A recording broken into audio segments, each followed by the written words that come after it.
Hey, welcome to a late night small screen where it's just James again. Edward is on vacation and Clint just finished his stream. He may be joining us later. So welcome to the show of the King of Dead Air. I'm just going to bring everyone in right at the moment here. Shaun, welcome. Hey, how you doing? We have Shaun McLaughlin here, associate producer of Justice League Unlimited and Batman Beyond, and working on his new short, The Last Twilight. You may remember because we had him on the live show last month. And we have Chuck Pineau, the Canadian Quentin Tarantino of comic book editors. Dude, you've got like that smooth ass radio voice. I love it. It's like late night, James son. Dude, I love it. Welcome to Small Screen WKRP. That's it, man. You just need to have like a cigarette sitting there and just putting on the tunes. There you go. And it's awesome because it works really well with like the rave music we had leading in, right? I wanted to have some glow sticks. I was watching everyone backstage dancing. Yeah, he comes in. We have the rave music, and then he comes in real smooth and chill. He's like, "All right, like the energy really changed in this room." And you know, with this kind of voice, we have to do deep cuts. We can't play the hits. It's only B-sides. Only songs no one knows. Yeah, I'll Do you put know on this Archie one? Bell Get and the the fuck Drills. Archie Bell and the Drills. Yeah. Here we have artist extraordinaire Vince Rodriguez in the house. Welcome, Vince. Hello, gentlemen. Hey, James, you're also good for smooth jazz. Smooth jazz. It's okay with me. You have a great career in CBC News or NPR in the States. Oh, yeah. Maybe NPR. I don't know. CBC. If they can afford their building again, then maybe I will. We got Edwin here to sit there and smile at the camera. Hey, Edwin. And we have my friend Matt on this evening. He will also be lurking. Yes, hello. Lurking is fun. Hello.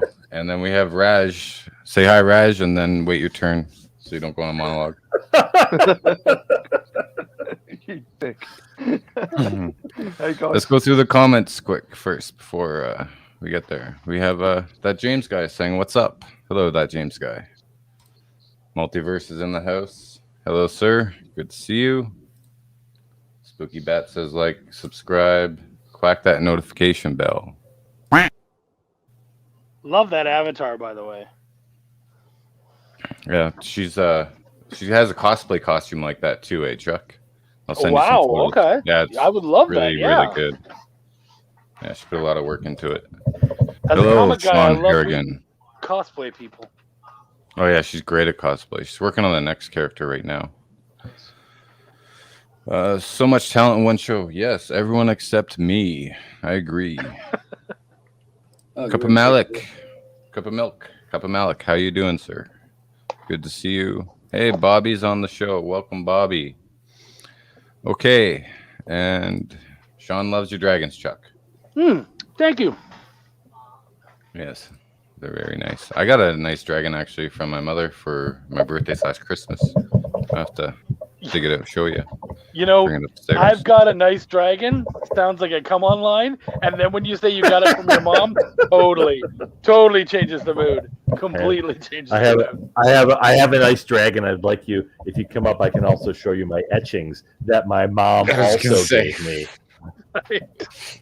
Would you like to come see my etchings? Right? That is Jack Kirby that said that to his wife, right? What is it? It was Jack Kirby. That's how he got his girlfriend to come upstairs. He's like, "Would you like to come see my drawings?" Yeah. Whatever Draw me works. like one of your French girls.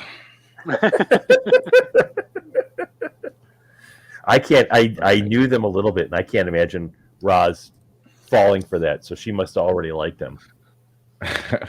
Well, I think he just made Vince's day. He's like me, a huge Jack Kirby fan. That's for sure.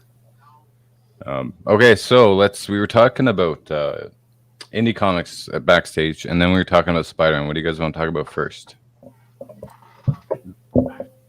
Who's seen Spider-Man?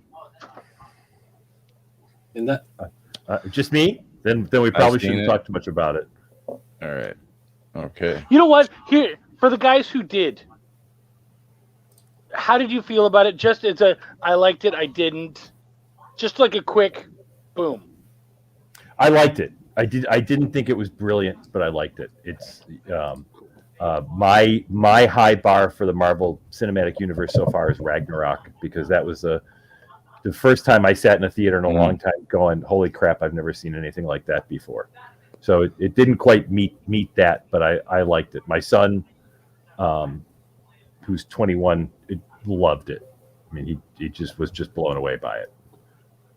But it was the first time I've been in a movie theater in a long, long time where there were multiple occasions where people applauded. Oh, good. Okay. So, did you see Endgame in the theater? yes. Yeah. Yes. The reaction wasn't as big as Steve picking up the hammer, but there were more of them. There were more of them. Mm-hmm. Okay. Yeah, I enjoyed it. I thought it was great. I don't know. I just put out a video today about how like Marvel movies are starting to look all the same. Yeah. Like that very. You agree, Vince? Because you said the same thing about Eternals, that they Marvelized it. Oh yeah. That's why I think like the film industry needs to start taking some risks. Some other studios. Since you brought that up, I've been reading some of the reviews on the Eternals, and it's. Well, I mean, I told you guys my opinion about it when it was, starting to be released or prior, and the reviews are on point, and then it probably is as bad as I thought it was going to be. It seems that way. I mean, it's really gotten some really bad reviews. I don't know if you guys sugarcoat it, Vince. Tell us straight out what you think. Hold back. Tell us how you really feel. Yeah.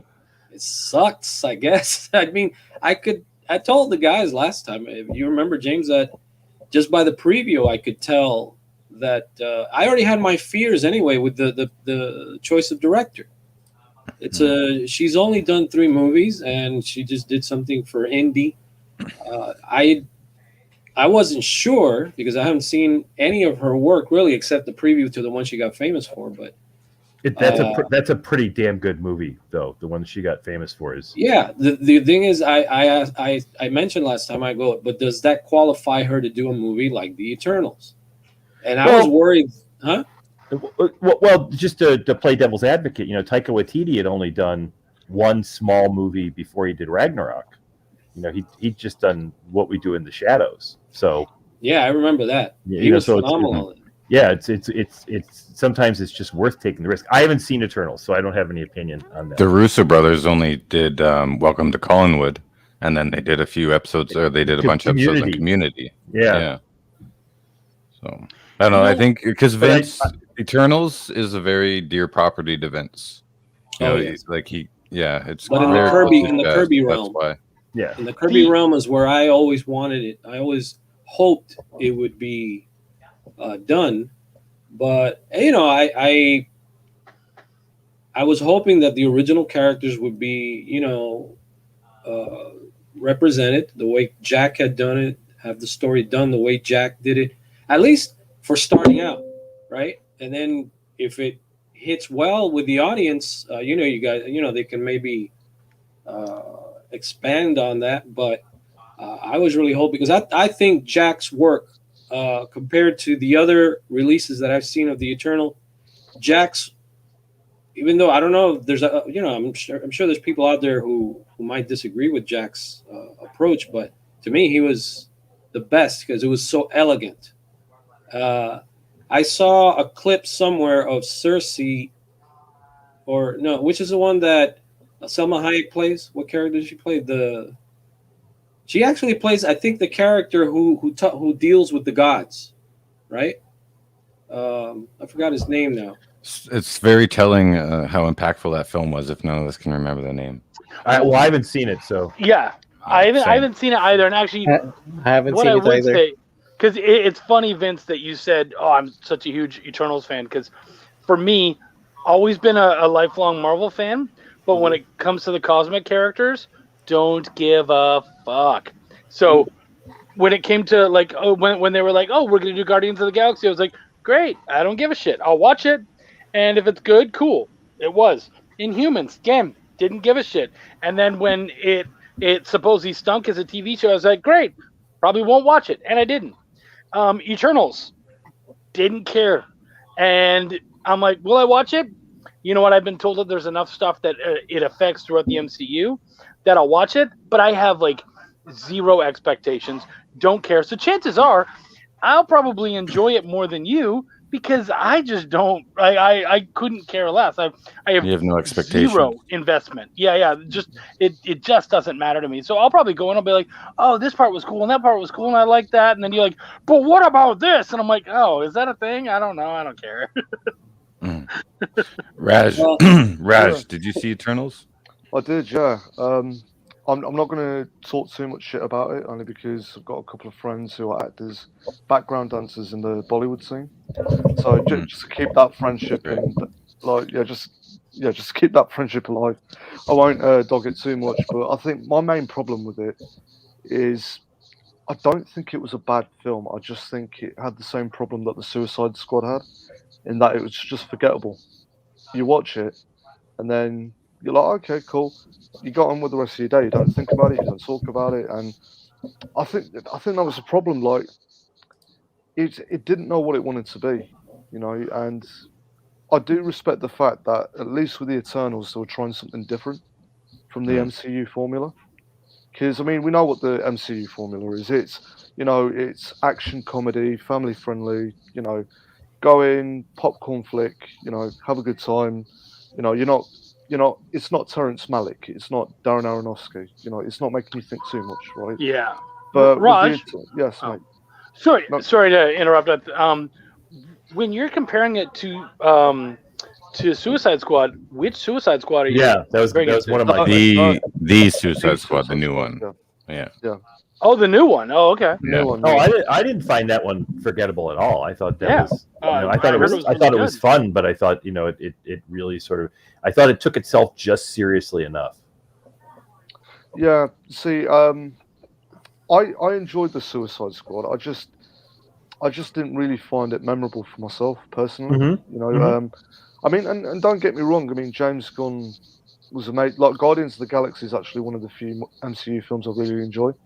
And I think he has his own shtick, he has his own style, his own niche. I just feel, and I think that's where there's parallels between Eternals and the Suicide Squad, in that it kind of had one foot in, one foot out. It never fully committed in terms of its tone of what it wanted to be, which I just found a bit of a problem, And like, for me personally, I think the Eternals, if they were going to go down this route, this pathos, this, emotional nuance and subtext of the story of humanity, then they should have gone all out with it. It should have had more of an independent art house feel to it, and it just they were still trying to be very MCU, if that makes sense.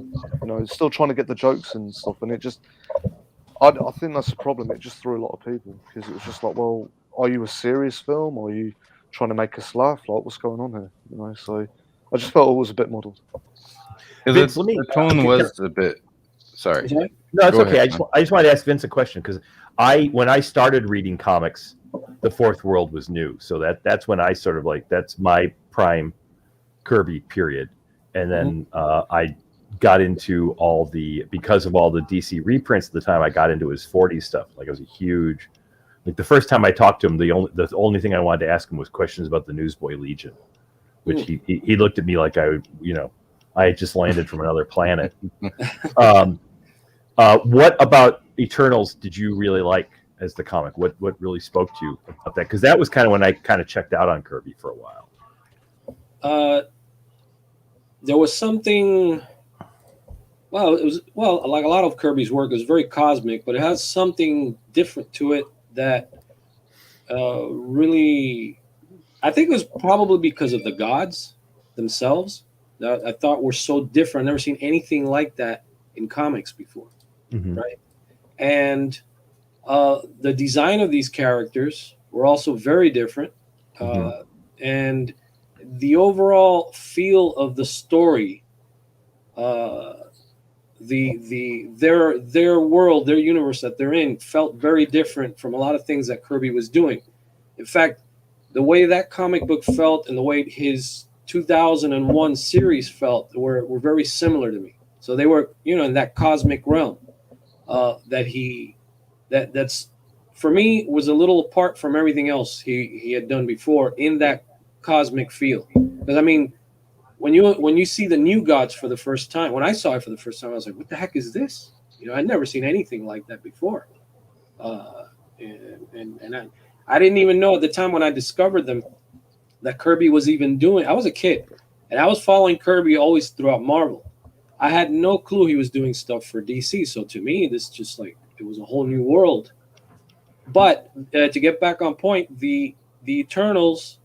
Since I was a kid, it's funny because all those titles you mentioned, Chuck, that you don't care about at all, was the total opposite for me. Ever since I was young, I always tried to envision them as a movie, and I was very enthusiastic about the what do you call it, the Eternals and the Guardians. Mm-hmm. I always because I thought they were very otherworldly as well. That series, there was just something very different to them, and I always feared that if they ever did an Eternals movie, that they probably weren't going to get it right, because I mean, the funny thing is that Jack lays everything out. A lot of comic books do, and then studios take a completely different turn for whatever reason. But in this case with the Eternals, the turn for me was extremely drastic because I don't know any of those characters. Even though they had Makari was nothing like what he's supposed to be. What do you call it? The character that what's her name? That I mentioned her before. Oh, my memory's going. Selma Ajak. Hayek. Yeah, she played Ajak. Ajak, there you go. Ajak is the one that dealt with the gods, but the gods were pretty much unapproachable. You had to be really careful. And she's here just talking to the god, and he's talking back to her. It's this back and forth that just wasn't. Jack Kirby made those characters very unapproachable. They were like, it was beyond any thought that you'd get near to one of these guys. And if they offered you something for whatever reason, you dare not deny it. Stuff like that, So yeah, I think maybe it's been lost throughout all these different incarnations that Marvel has done with the group, and so many changes that they've done to story and characters that, for me, it just doesn't. It didn't appeal to me what I saw in the preview. I knew it was gonna. It was similar to what I saw with the Inhumans, and that's another one. The Inhumans that I always loved too, because they were so different. I think we have a video on small screen about the Inhumans that we put out a few weeks ago. If anyone wants to go check it out, it's really it is a travesty. Did anybody watch enough of it to be able to spend any time on it? Me and Plum. That's great, man. Me and Plum, we sat down and we watched the first 3 episodes. Well, we watched the first 2 episodes, the ones that premiered in IMAX, and then we just like. If you watch the video, like our reactions are right there. And dude, then, I'm on the back 9 of life. I don't have enough time for shit like that anymore. Brother. I'm like 5 minutes in and I'm pulling the ripcord. I just spent the last 3 days editing the one about the film industry and got up this morning, slept for 3 hours, and woke up to do this. So yeah, and I got friends, and then it's like I get an hour downtime, and then I can watch what my friends send me that they edit and stuff, and check out their articles. So I got you. But we watched the first 2 episodes that premiered in IMAX, and I was like, "This, it can't be this bad." Like maybe it's just because I watched it for the IMAX premiere, right? So we gave the 3rd episode a shot, and just okay, that's enough, and didn't watch anything. Didn't need to see anything more. I mean, there's a clip where the guy says, "I had a seizure," and then the next line is, "To the mines you go." That's the kind of writing that we're getting. Yeah. So yeah, the Inhumans was a travesty. Go watch the video on small screen. I saw your post, yeah, and I saw your reactions and everything. That was fun to watch. Well, having been in the belly of the beast, I can tell you that there's generally, I mean, there's more than this, but to generalize, there's 2 reasons why they change things when they make it into a movie. or a TV show. One is that it just doesn't work in the translation, and the second one, which I think is the most often, is they just don't give a shit and they think they know better. Yeah, you know, I think the latter is very, very often the case. You know? Yeah, I'm not sure the New Humans because it was rushed. They wanted to get out for an IMAX. Well, that had been in the pipeline since Marvel Studios began. That was a passion project for what's his name? Kevin Feige. Yeah, and then they just they couldn't get it out. All of a sudden, they couldn't get it out fast enough, and it looked like it. Yeah, it's because IMAX called them and said, "Hey, we have an open slot on this holiday weekend. Do you have anything to put up?" And because we'll call you Marvel, you always put butts in seats. And they're like, okay, we'll see. And then they went to Kevin Feige. He's like, no, it's not ready. And then they went to Jeff Loeb. He's like, yeah, I want to be as big as Kevin Feige. I want that limelight. Okay, let's go. I can get my stuff in the theater instead of just being on television now. And then so they gave it to Scott Buck, who was just finishing Iron Fist. And then he had to come up with the pilot and start shooting within like 6 weeks while he was wrapping Iron Fist. So it was rushed because they wanted IMAX had the seats and Marvel gave it to Jeff Loeb. But how that happened, I don't know. But yeah. Shaun, I feel like you would know better than me, so feel free to tell me if I'm talking on my ass. But I feel like studio heads and studio execs make movies that they feel people will enjoy without actually necessarily going, hey, are you guys even going to fucking like this? So, like, a lot of decisions I feel like are made by bigwigs. It's like, people aren't going to watch this. And you're like, but they read it. Why wouldn't they watch it? Like, I remember, what was it? Well, I mean, like, if you go to something like Lord of the Rings, they took Tom Bombadil out of there because they felt like modern audiences wouldn't be able to understand a character like that. And I remember Peter, the director. Peter Jackson. Yeah, right? Yeah. How am I forgetting that? I'm sorry, Sir Peter Jackson. Oh, okay. I'm Canadian. I have to bow down to the British. So fair enough, Sir Peter Jackson. He even said there was a scene where when Boromir was crying or was dying, he was to be kissed by Aragorn, and they had a hard time with that because they were like, modern audiences aren't gonna understand that, and they're gonna feel like it's gay. And you're like, yeah, well, you know, it's a different time, it's a different way of expressing itself. Like, well, it's a different world. Yeah, exactly. So just go with it, man. My experience is that studio executives rarely they make the decision that's going to cause them the least trouble. It doesn't even have to do with what people will see or what people won't see. It has more to do with what's not going to get me fired. You know, it's more about keeping their jobs. Then what the kind of decisions you're talking about are like further down the line after that's been made. That's why they love like existing IPs and sequels so much because they're risk-free. Right. Well, they think they're risk-free. They're obviously not risk-free. You know, people complain about how many remakes and how many there are and how many reboots there are, and they forget that like the Maltese Falcon, the one that we all know, is the third version of that movie that had been shot in 6 years. Mm-hmm. You know.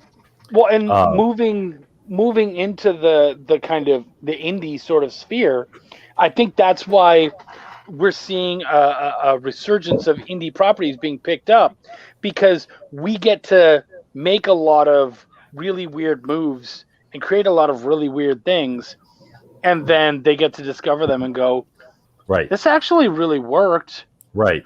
It shouldn't on paper, but it does. So right. Why don't we? Right. So I think, you know, that's probably why we're seeing so much love for indie right now, is just because we're able to make those mistakes and or take those chances that studio execs usually aren't. Yeah, the story I always tell was I got a chance to pitch to a distribution executive at a big studio once who wanted independent properties, and I pitched him a comedy that would cost $1.5 million to make, and I could shoot it in 6 weeks and edit it in 4, and make the festival circuit.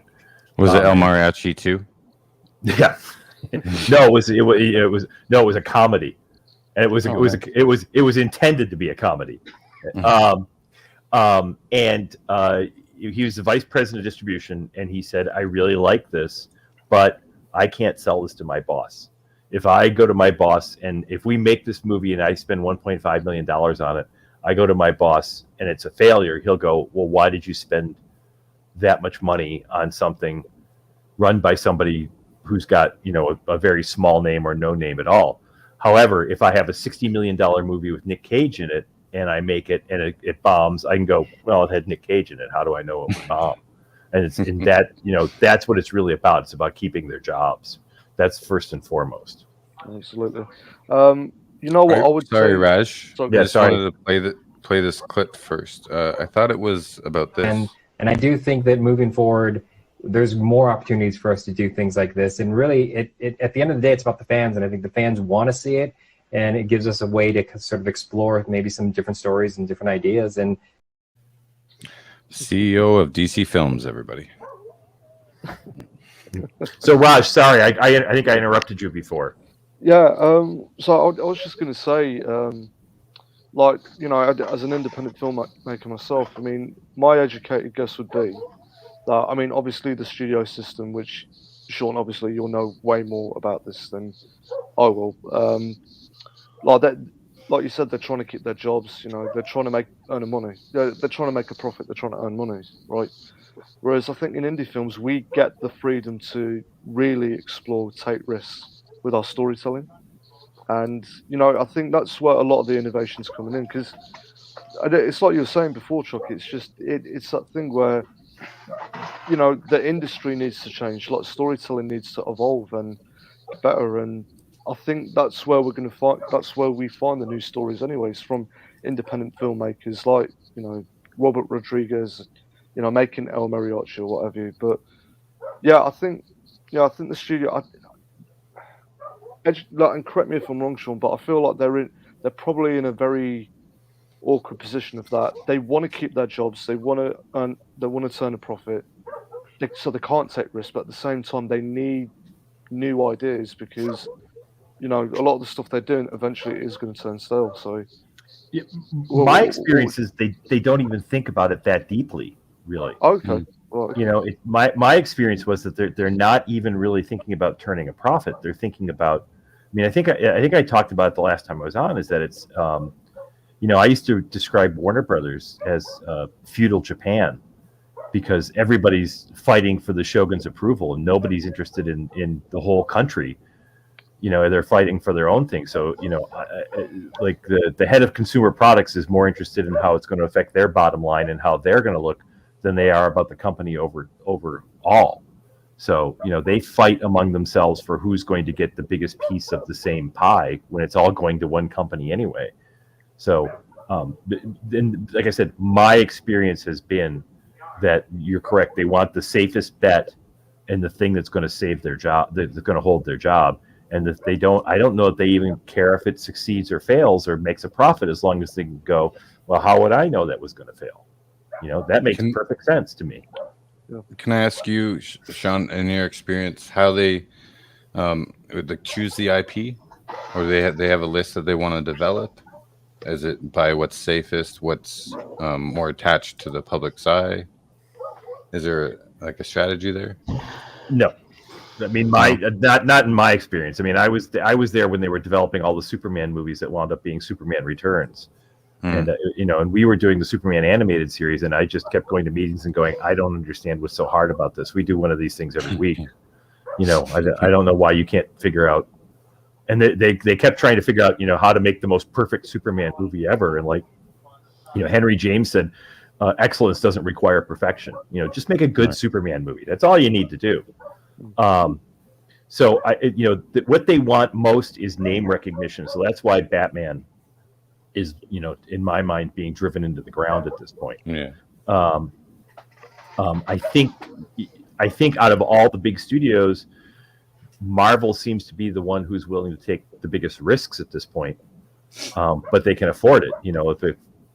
If Eternals doesn't move up to expectation, they know they've got Spider-Man in the hopper. And right. I'm going to guess Eternals is probably still going to turn a profit at some point. Okay. So you're about to go ahead. Well, they do focus groups and stuff to figure out like what people want to see, and they do a lot of focus groups, and that's, as Raj was saying, that's madness, because you don't come up with anything new that way, and people don't know what they want to see until you see it, until they see it. I used to, when I taught, I used to teach at a university, and one of the classes was business performing arts, and one of the example I would give them is, I want to do a show about an alien Christ figure who comes to Earth and hides amongst us, but secretly does good deeds all the time. And they were sounds all like a Neil Breen film. Well, they're like, oh, that's unbelievable, and that's nobody would go see that. And I'm saying, well, it's Superman. Yeah. Exactly it. I think the problem, because I did, what I loved, the Richard Donner, Christopher Reeve Superman. When I watched it as a kid on TV. I'm assuming I'm probably the youngest on this chat right now, but I loved all of that. I really love Man of Steel as well. I think it's amazing. Just watched the first episode of The Witcher. Henry Cavill's incredible. I think the problem with Superman Returns is they just, all they wanted to do, they wanted to rehash Christopher Reeves and the Richard Donner Superman for the 21st century. It just didn't work. That was Bryan Singer mostly, though, wasn't it? Yeah, that was Bryan Singer. Yeah, that's right. And he wanted to really pay homage to Donner, even with the title credits. Well, that's it. And I think the problem is, I think nostalgia. It's a great thing, but it's just, I think a lot of films that you make, a lot of stories that you tell, they have to reflect society. Christopher Reeves, that was a period of its time. It doesn't make sense now. We're a little bit more jaded, we're a little bit more cynical as a society. But that I'm old enough to remember when that came out, and I had a meeting with Donner once when they were talking about doing a Goonies animated series, and that what you're saying, Raj, is exactly what they said in the 70s, that society's too jaded now, and they will never accept a clean cut superhero like Superman anymore. That's what they said then. So I don't know. I think bringing this all around to Eternals, for me, I think when you adapt a property, you sort of owe it to that property, and not just to the fans or anything like that, but you owe it to the property itself to let the thing be what the thing is, and then build your story around that. It's not in my mind. When you adapt something like that, you are in service to the property. The property isn't in service to your vision. It's fun. It's funny that you say that, because when I edit something, when I come onto somebody's property and I edit, I'll often tell them, look, I'm not necessarily here to make you happy. I'm here to do the best by this thing that you're attempting to create. And sometimes you're going to fucking get in your own way. And I'm the guy who's going to step in front of you and go, whoa, whoa, whoa, this thing is cool. Why are you touching it? Stop. Right. Right. So yeah, I totally feel you there. Yeah. The worst editors and story editors I ever had were people who were like, well, I wouldn't do it that way. Well, that's why you hired me. If you wanted to do it that way, then you write it. I totally agree with Raj on what he was saying. And I think that Hollywood, all it's doing is just a bunch of rehash. Even with Star Wars, you name it. That's all we're getting is a bunch of they're redoing old material that's already been done. They're not exploring new ground. It's the same old cookie cutter approach and stories. You don't really see it. I don't remember seeing anything new since I saw The Matrix. I don't know. I can't. No. You're not the first person to say that to me in the last week. But that's what Hollywood's always been. Like I said, the Maltese Falcon, the one we all know, is the third version of that movie that had been made in 6 years. But Hollywood used to take chances. I can understand maybe now, because movies are probably way more expensive to produce, that they don't want to take a chance on anything, and they want to make sure they get their money back. But The Matrix was a chance. Nobody had ever seen anything like that before, and look what it became. Here's the problem, guys. Here's the problem. we talk about, they got to stop doing remakes and all this kind of stuff. That shit is making money. What the fuck are sorry, at the end of the day, they're worried about wallets. They don't give a fuck about actually entertaining you or any of that kind of shit. They need to make a profit. But that's what Hollywood was always like that. Yeah. And that's why it's an industry. That's why indies can take a risk, because as we were saying, you don't always care about making a profit. The difference now is that in the days of the studio system, where you had the moguls who were horrible, corrupt people, but they were horrible, corrupt people who actually loved movies. And they knew that, if I make these 3 Charlie Chan movies, that's going to allow me to make one movie that's out of the box and see what happens, and make a movie just because I want to make a movie.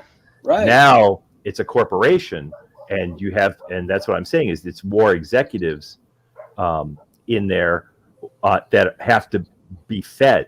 So if you look back, this is another thing I used to do. If you look back, The Towering Inferno, when it was made in 1974, I think, was the most expensive movie ever made. It was so expensive, it took 2 studios to finance it, and it cost $15 million. And it had Paul Newman and Steve McQueen in it, which in 2021 is like having Tom Cruise and Tom Cruise in a movie, with the amount of money you have to pay out for it. Now, if you adjust that for inflation from 73, the cost of that movie breaks out to something like $75 million. The average studio movie now costs $100 million. Yeah. So there's a lot of people getting paid who aren't a part of making the movie anymore. That's okay. I'm gonna plug today's video again one more time, because it's all about this. So go watch it after the stream. But I agree with you. I in that video, I do talk, I just spent I've been researching this stuff for a long time, and it's been bubbling in my brain for the last couple months, and that's why I put out that video essay. And one thing that really struck a chord with me was that, in the 30s, 40s, and 50s, like you were saying, Shaun, the producers got more. Well, the producers loved film, but they were corrupt. They also got more of the credit than the directors back then. Well, they were doing most of the work then too. They were the ones actually cutting the movie. Directors, if you weren't King Vidor, you weren't allowed in the editing room. Right. So, and then that all changed in the late 60s and the 70s with the director-driven era, with Robert Redford and Dennis Hopper and Robert Altman, and then Michael Cimino's Heaven's Gate bankrupt United Artists, and then they said, okay, we're not going to take chances on these directors as much anymore. And then we had the 80s where they all played nice, like Spielberg and Lucas and stuff at the studios. But now it's, we're 4 decades later, and like you said, they're corporations. And I wanted to get back to what you said about Marvel. You say that they're taking more risks. But would you say that I can agree with, storytelling wise, because they laid the foundation where they can take more risks? But on a technical level, you're about to shoot your film, The Last Twilight. Congratulations on the Kickstarter by the way, again. Thank you. Do you think that Marvel is taking risks technically, as a filmmaker, as a director, cinematography wise and pacing wise and editing wise? No, because I think DC Films has been doing that more. They pushed the level for cinematography. They pushed the level of darkness much more than Marvel does, and I don't, whether it's successful or not, completely dependent upon your taste. Maybe they can't afford lighting. Yeah, I mean, I don't think it's because Marvel bought all the lights, because you have all that clean, even lighting in the Marvel movies. Yeah, and I don't like that. I mean, like I said when we talked about Twilight, one of the reasons I wanted to do it is that the stuff that interests me anymore in superhero movies is not the battles anymore. I mean, once I forget who I was saying this to the other day, but after Force Awakens and the first Avengers movie, those made me feel like I was 8 years old again. But after that, it's kind of even I thought Ragnarok had a bunch of stuff in it that made me say, wow, I've never seen anything like that before. But actually, the stuff I liked more was the character stuff. The stuff I liked in Spider-Man today was the character stuff. That interests me a lot more than the fights. I mean, I've been watching Hawkeye on Disney Plus, and the fact that this guy is traumatized by what he's gone through makes it a much more interesting story than I don't give a shit about who's got a magic sword and what kind of arrows blow up and stuff like that. I'm more interested in the story of what happens to these people afterwards. Yeah, and you know what? I like Hawkeye, but I can't get past the whole even lighting, Marvelized look. Yeah, I understand it's that. Detrimental to the characters, and the writing could be like bumped up a notch. Yeah, but that's my problem. They're not taking risks that way.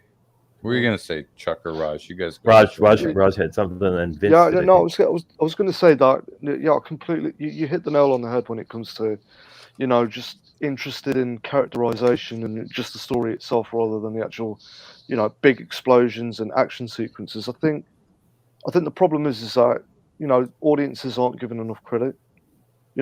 Audiences are way smarter than people think, and and as a filmmaker, like the goal is you always want to reach the smartest person in the room. You never want to try and reach like everyone or the common denominator, because if you try and please everyone, you please no one at the end of the day. And I would have to disagree in that. I know it was just a joke, but like with DC movies, well, more specifically, Snyder and Nolan influenced DC movies. I always found that it always had like an independent art house feel to it. I think sometimes people mistake realistic with dark. I don't think Man of Steel was a dark film at all. It just answered that question: what would happen if this godlike figure actually existed in our world? Who would that person be? And it answered that question. And I think a lot of the hate that it got at the time is that too many people are like, oh, but he's not Christopher Reeves. He's not Christopher Reeves. And it's like, yeah, but Christopher Reeves was fantastic. But I think characters, they need to change and evolve while still keeping to the core of what the story is.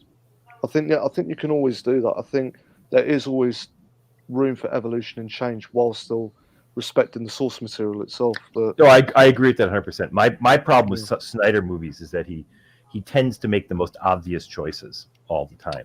Yeah, I get that. Yeah, yeah, and I don't particularly care for Nolan because he well, because I have a connection to Batman over a long period of time. Once you start putting Batman in armor, to me, it's no longer Batman. So I'm already kind of checked out. So it's not fair for me to, to really judge that. I mean, I like. Did you feel like that for The Dark Knight Returns by Frank Miller?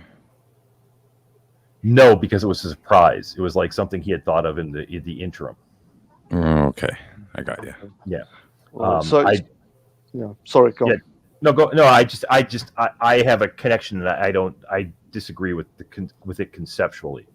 I liked Nolan's Dark Knight a lot because I think it sort of like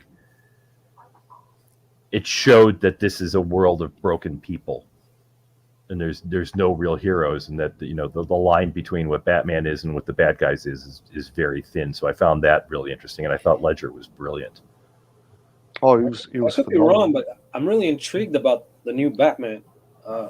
It could have its flaws, but visually, I like the darkness of it. It reminds me a lot of The Crow. I love all that grit, which to me is a pretty nice representation of the way Gotham should be. And things are really messed up.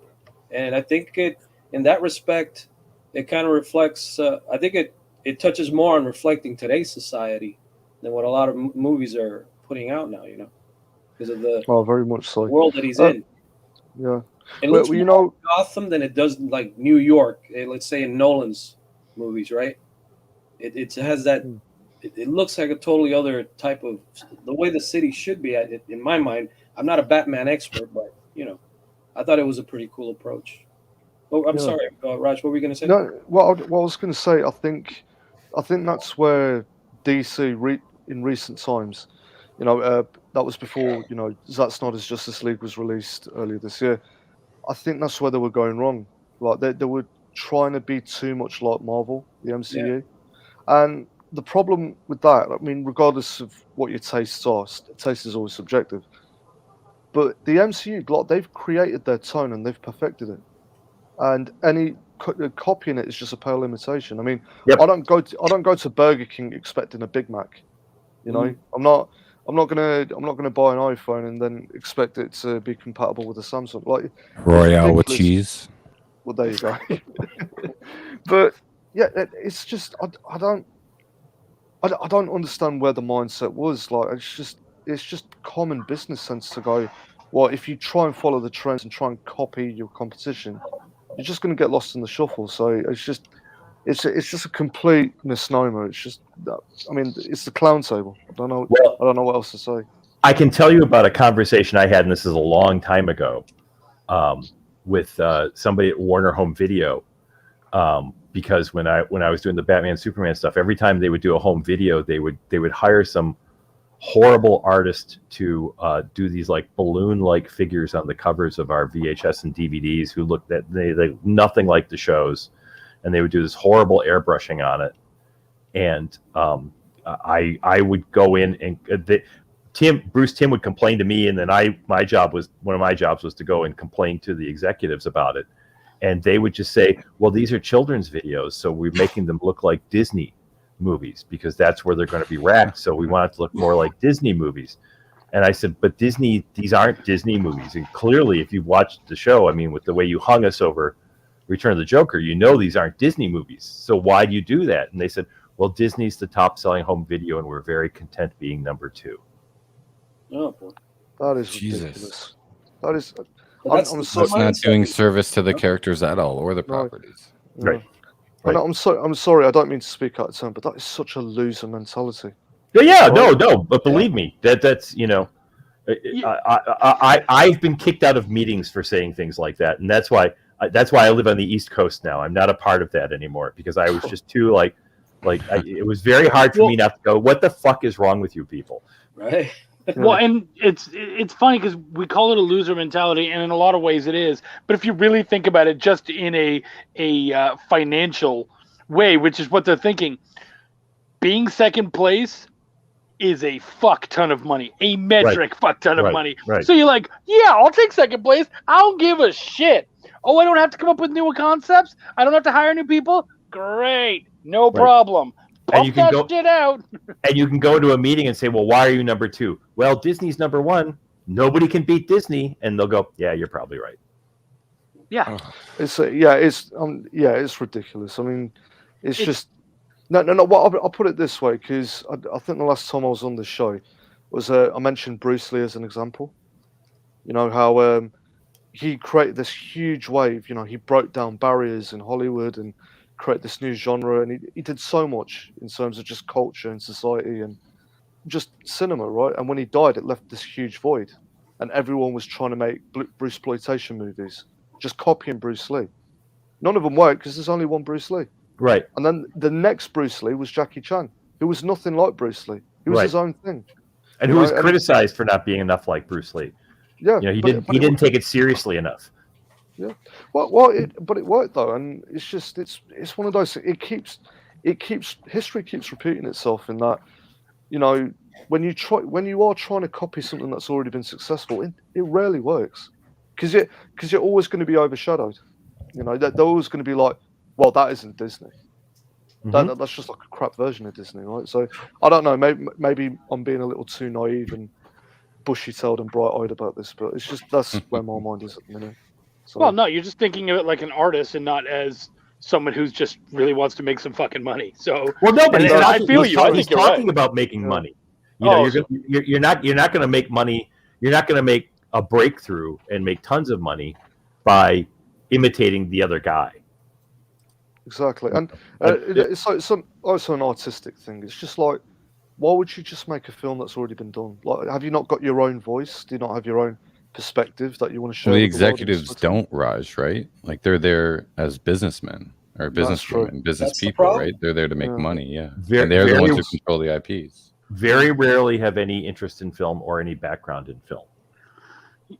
I feel like we're having a really interesting conversation, but the more interesting conversation is between Zach and Barry. I haven't even met them yet, and they're already having like a really good time back there. And I'm like, what the fuck are those guys talking about? I was actually just I wanted to when you said they changed the cover art for putting it on shelves and making it more palatable for a larger audience, but they didn't change the actual art you were creating, correct? No, they so I was doing Superman and Batman shows at the WB, and when they put them out on directed, when they put them out on video, they would hire freelancers to do the box art. They would never hire any of our people until later. And I'll tell you what the executives were like when they did hire people. They would call me and say, "Do you know any drawers?" So the point I was making when I was on mute, though, was if they never touched the original art and only made the cover more palatable to hit a larger audience, I was saying I don't know if I want to make an argument for the corporation in this case, but did they not just get a wider audience to absorb your art and now have a much loving, longer, larger fan base? Well, I mean, you know, the shows I was doing was like Batman the animated series and Superman the animated series, so we had a pretty good fan base to begin with. That's very true. You know, and the thing was that when they did go on, people would look at it, and I'm not sure they would know what it was, because I mean, it literally looked like, if you go back and look at the box art for like what they called the Superman Batman movie, which we produced as World's Finest. I mean, it looked like somebody's knockoff kid doing the artwork for a video you'd find at Thrifty Drugstore for a coloring book or something. I always wondered about that choice. Yeah. Then they were doing it because they thought it was copying Disney box art. I mean, I definitely think some of those darker storylines should be marketed to 4-year-olds. Well, that's who was watching it. I mean, they were being made for 6 to 11. That was the target audience. The problem with the Superman show was that it was on at 7:30 Saturday morning, and we had the largest viewership between the age of 18 and 21 in the history of Saturday morning television. Nice. And they said, that's not the audience we want. And I said, but that's the audience you have. I was one of them. I was one of them getting up, probably not going to bed yet, and smoking a bit and watching Batman and Superman. Hey, Zach, how you doing? Good, thanks. I just wanted to add in with all I just want to play this clip for you, Zach. No matter where you go, there you are. Thanks, James. There you go. You're welcome. Sorry, from the point of view of an executive, I see this kind of as what I've noticed happens with other smaller risk-taking enterprises, like say a local burger shop that makes a really good recipe or something.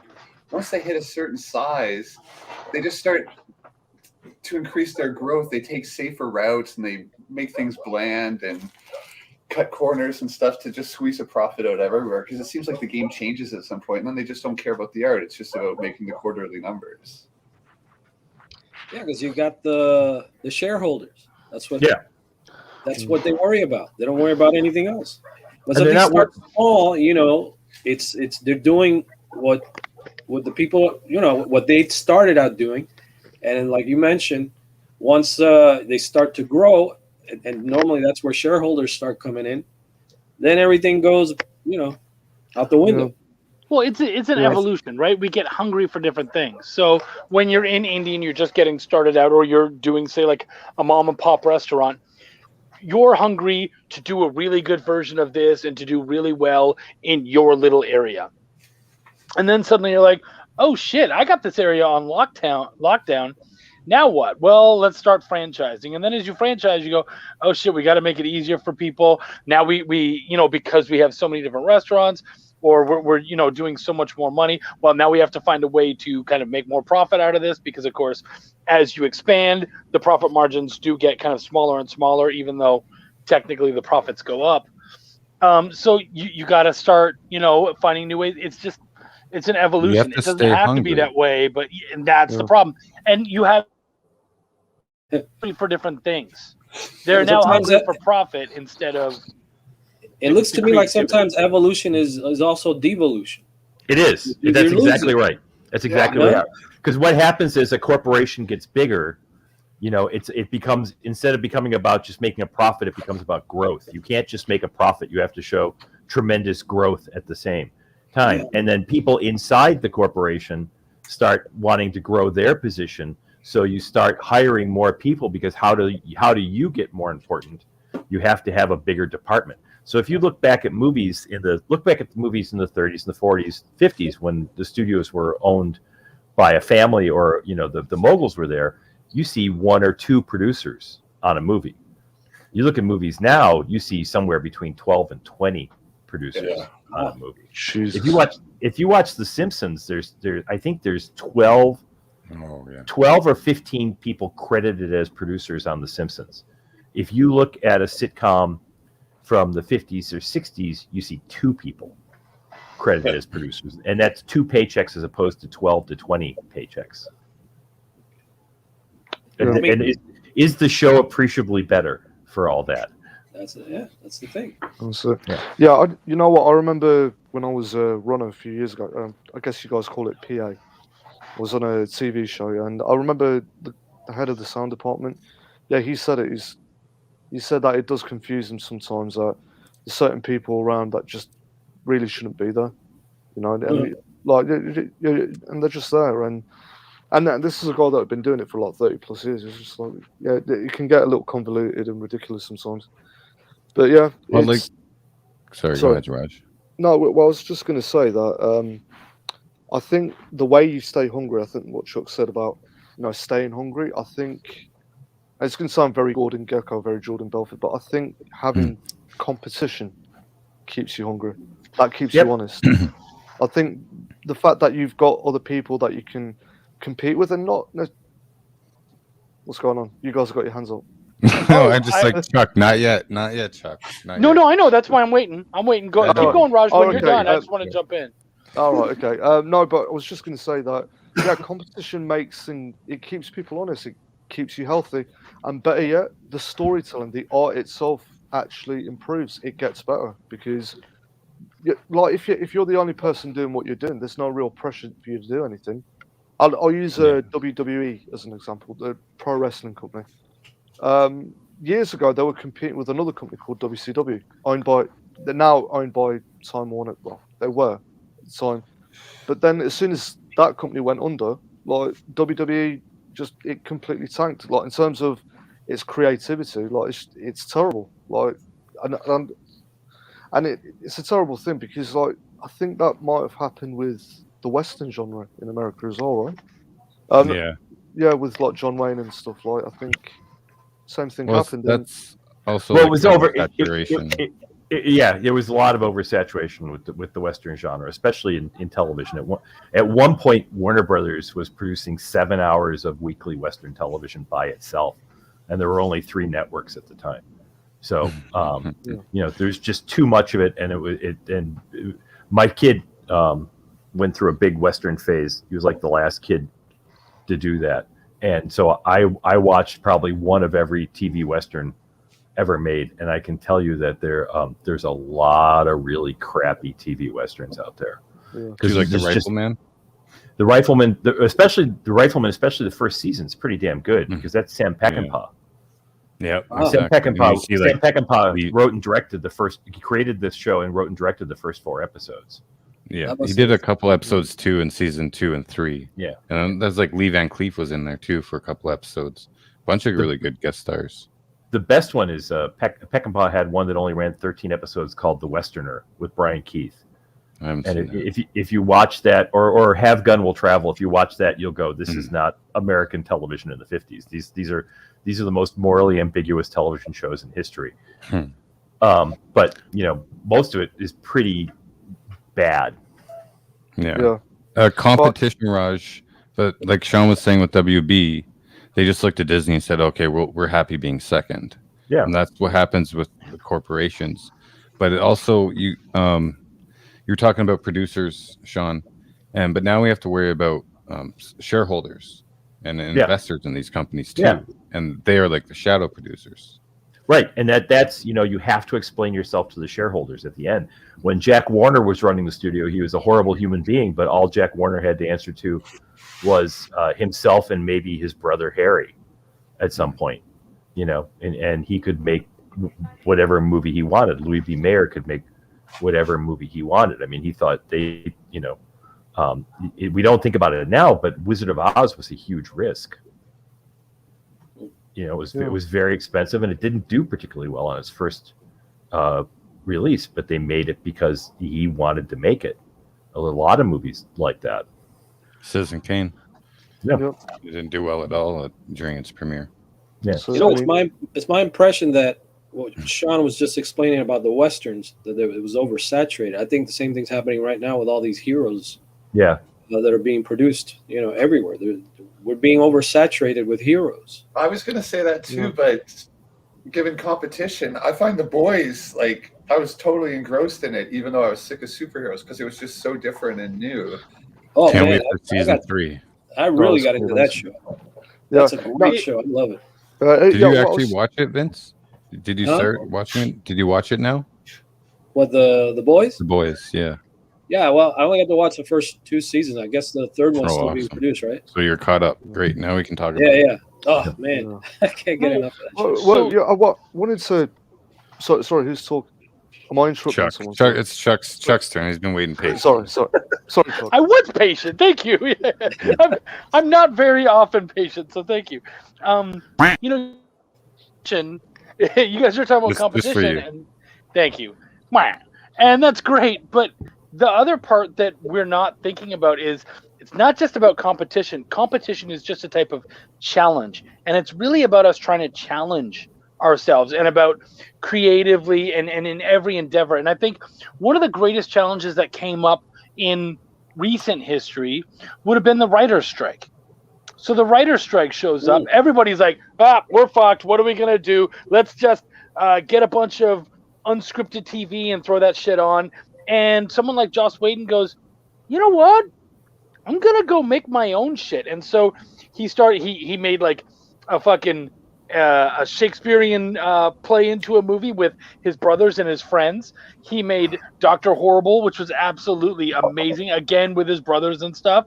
And he started challenging himself in all these different ways. And the problem is that, of course, there's the overlords, and we can bitch and whine about them all we want. But at the end of the day, we're on this thing, this vehicle right here that reaches fucking billions of people.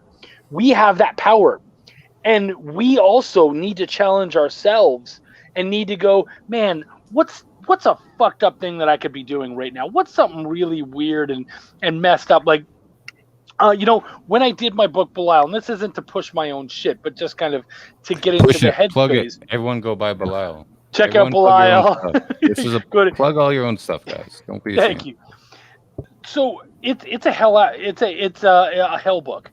And, when you read hell books, they all pretty much fucking look the same, and they pretty much fucking read the same, and there's not a lot of exceptions on that. And so it got pitched to me, and I was like, I love the idea. It's a really cool idea, but my issue with it is it's a hell book, and all hell books seem to read the same. Do you mind if I kind of take some liberties and play with it? And he was like, okay. And so what I did was I was like, I would like to see a hell book as if it were on Adult Swim. And so I added a bunch of dick jokes and just kind of fucking went to town, threw some fucks and shits and had some funs in there. And hey, Chuck. Yeah. But I honestly, I was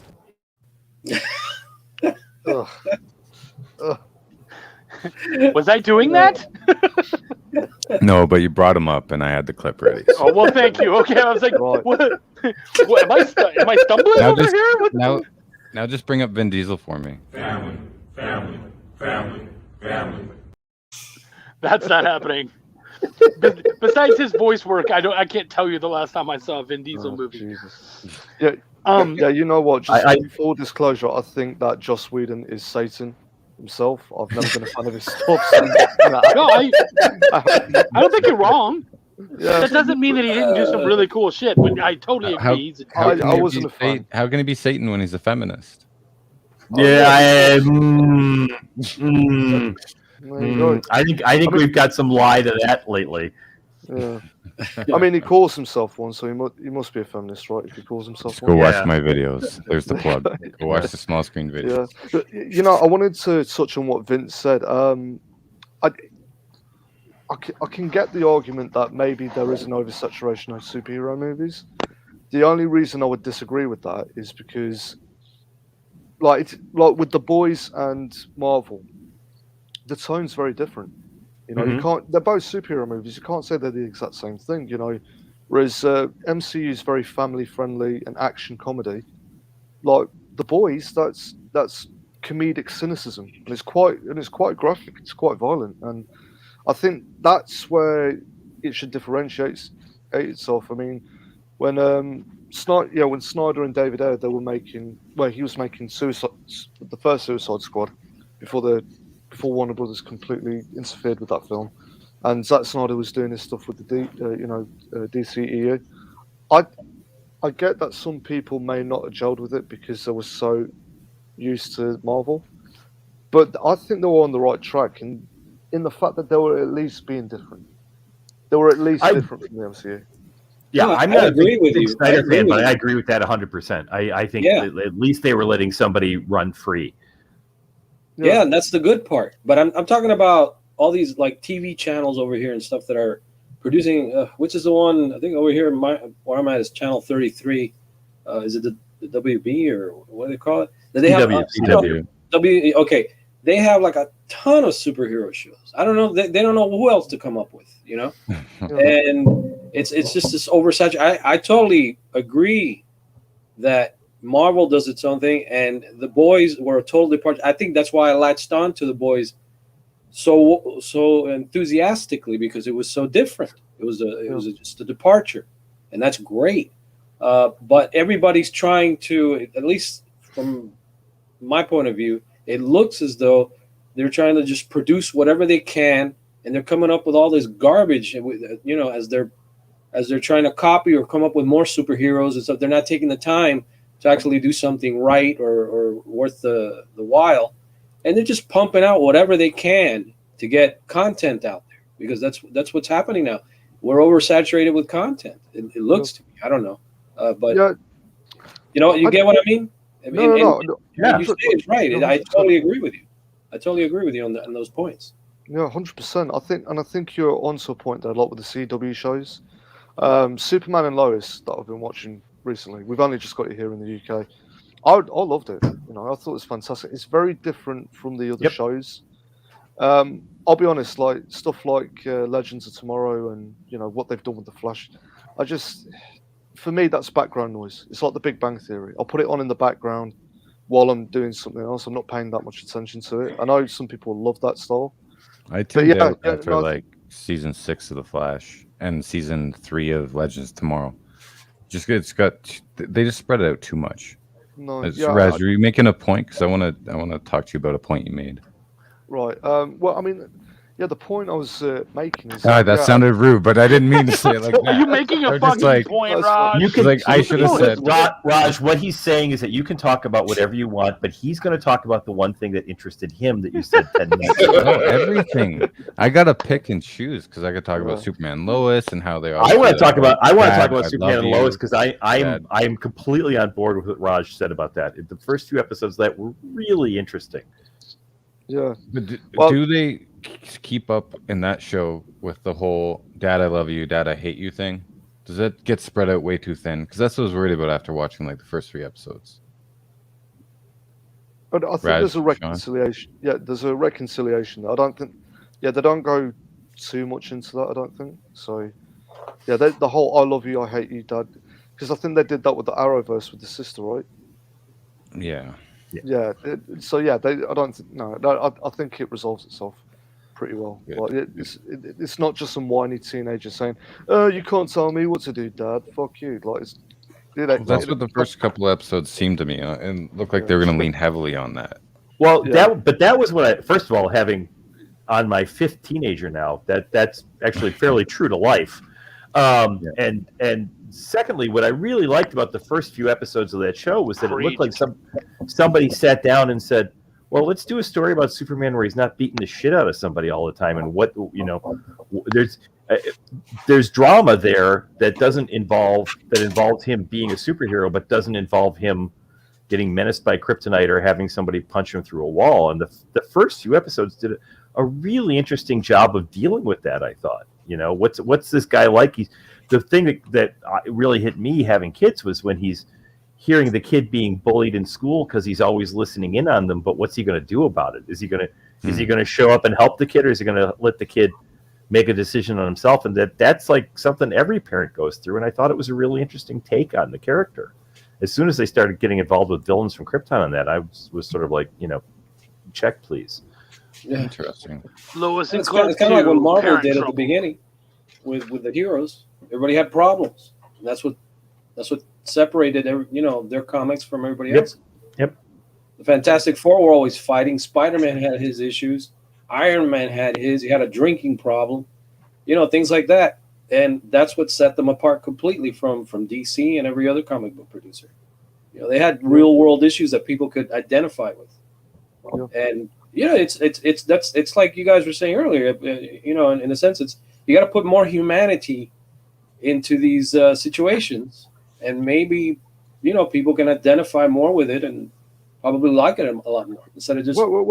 Well, you know what? That's the thing. And I know I'm going to speak like an indie filmmaking darling right now, but yeah, audiences, they really are interested in story. I mean, like most people tend to think that audiences just want to be satiated, they want to be sedated, and I think there's an element of truth into that. I mean, I think with MCU, it's very escapist, and sometimes you want that, but no, I mean, genuine storytelling, like genuine empathy for the characters, caring what they're going through, that human connection. I think that's something audiences do clamor for, and we do want, and I think with I think. What's the right way to say this? I think with MCU, I think maybe they're trying to do that a little bit more now. Whereas in the past they did just rely a lot on the goofy comedy.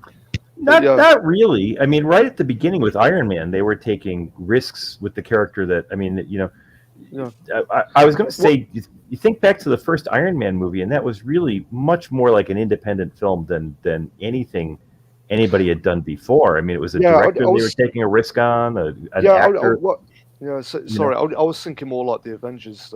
Iron Man, but Jon Favreau is an amazing director anyway. But I was thinking more of the Avengers, and I'll be honest. Like when I watched it, I thought, it's okay. It was the nerdy fanboys that made me hate it because they started treating it like, this is the best movie ever. I'm like, okay, kind of like the Snyderverse fans do. See? It's our turn now. It's our turn. You have to understand, like the fandoms can just like what they want. If they're passionate about it, they're passionate about it. But I agree. Like I think it was Civil War when it started. They started to really fine tune their formula with the jokes and the very even lighting and everything. I did want to ask you about. You said The Boys and how it's like shocking and there's gore and it's like adult humor, right, Raj? Yeah, and that's being very well received. But look what happened with The Suicide when it came out. A lot of people trashed it automatically because it wasn't a Snyder film, right? And it has the same kind of aesthetic. Which one? James Gunn's the Suicide Squad. Oh, okay, yeah. Lots of gore, blood, vulgar humor, shocking humor. Same kind of aesthetic as The Boys, but yet not as well received in that community. Can you explain that? Can I explain? I don't know. Yeah. I think the problem is that I think a lot of fans, and this is just from what I'm hearing and what I'm listening to, I think the problem is that they felt slighted in that James Gunn was given a lot of creative freedom, whereas David Ayer wasn't. And I think that's where a lot of the, for lack of a better term, I think that's where a lot of the resentment came in. It's like, well, it's not, and I don't think it was anything personal against James Gunn himself. I just think a lot of people got pissed off because, like, hold on, David Ayer made this amazing, great movie, which we never got to see. The studio interfered with his work. They didn't give him the creative freedom. Why is James Gunn getting all this creative freedom? Well, I think maybe that's what it came from. I think there's some truth to that, but I also think that we can say it was an amazing, great movie because no one's ever seen it, so we don't know that that his movie would have been greater, Of course, but it's kind of I had an argument. I'll go really off topic, but I had an argument with somebody about the Magnificent Ambersons this week, is because I watched it on Turner Classics and maybe it wasn't exactly what Wells wanted to make, but it's still a pretty fucking good movie. And we don't know that Wells' version would have been better. Very True. true. Yeah. When I'm Matt, but, sorry, go ahead, Raj. No, I was just going to say. By the way, when I said, "Oh, he's made this great movie," I'm not talking as it's factual. I'm just saying that that's what a lot of people feel in their hearts. That maybe this is a great movie, but yeah. No, I completely get your point. Matt, you have a good point. Why don't you speak up? Which Put it one? in the chat. The Boys. So like in The Boys, one of the main differences there, like with what you guys are talking about in The Boys, you ground yourself in it a lot easier because you have the main character who's just a regular ass dude. Like he's nobody, just like the person watching the show. Like, who are you? You're just a regular person. Whereas in the Suicide Squad, everyone's hyped up and powered and all this kind of stuff. You can't really put yourself in the shoes of any of them nearly as easily. Yeah, there's no one for the audience to follow along the journey with.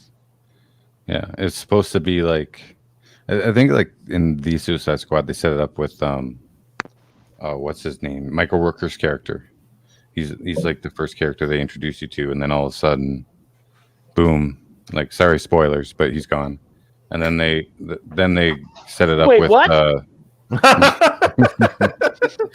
Then they set up. You woke Chuck up now, for God's I'm sake. out. Now you're in trouble. God damn it, Chuck! Forget to invite him last week, and now I'm paying for it. Yeah.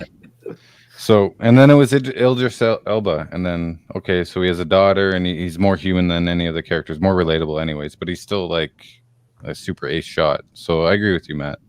The Boys is a more grounded character for you to follow along with, and that's important to a lot of properties too. They do that, like in Batman Beyond, they did that with Terry McGinnis, right, Sean? Yes, and then they undercut that at the end.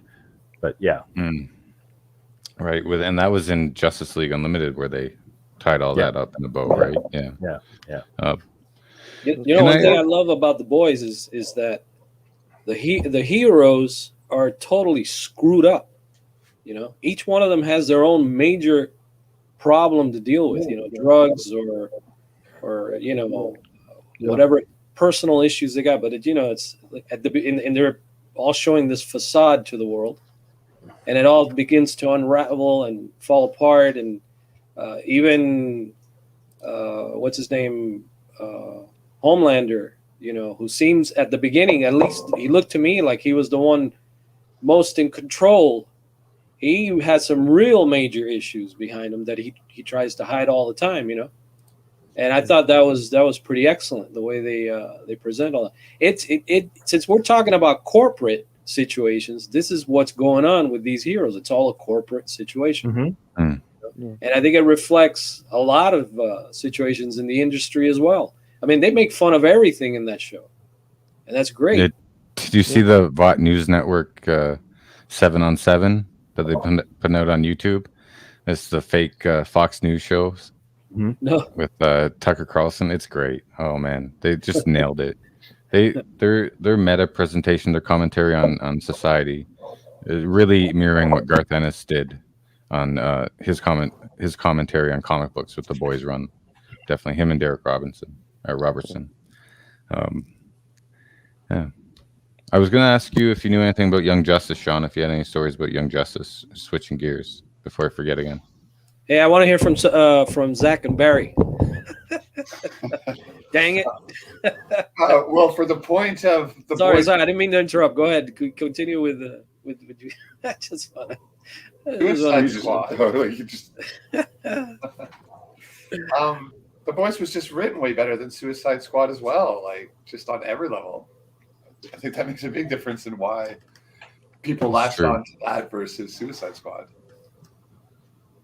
Oh. You can, Sean. Oh, no problem. If you can hear me, you can just leave and come back. Yeah. Right. Yeah, I was going to say because I remember it was a few months ago when the Suicide Squad came out, and one of my actors, I was doing a voice recording in a local studio. After we finished, we were literally just walking up to the cinema as he was meeting his friends, And he was like, and I asked him, "Oh, what film are you going to go see?" He said, "Oh, the Suicide Squad." I was like, "Okay, cool, have fun." And he turns around and he asked me, he's like, "So is this connected to like the first Suicide Squad? Is it going to have the same characters? Is Will Smith going to be in it?" And I think this, going back to the earlier point you made, James, it's just, I think for general audiences, they're just confused about, you know, the continuity. That they have no idea, like, is this film connected to this and that? And it's just, there's a bit of a jumble. I think that's maybe one of the other reasons why the Suicide Squad didn't do as well. It's just people confused. Like, I don't get it. Is this a reboot? Is it a sequel? Like, what is this? Yeah, the branding and the marketing wasn't the best for that. They didn't really explain it properly. Does it connect with the first one? Does it connect with Birds of Prey? What's going on? Yeah. And that's the problem with DC films. They've been very, very convoluted with, with Marvel, the last 10 years you had from point A to point B, but with DC, you jump all over the place. Is this where I'm supposed to say, what is all this about? And he says, shut up, I asked the question. Welcome back, Sean. Is it working now? Thank you. Yep. I figured I was just talking too much, so you just dumped me anyway. So no, we I just can't do hear that you, with Sean. Chuck. What? What?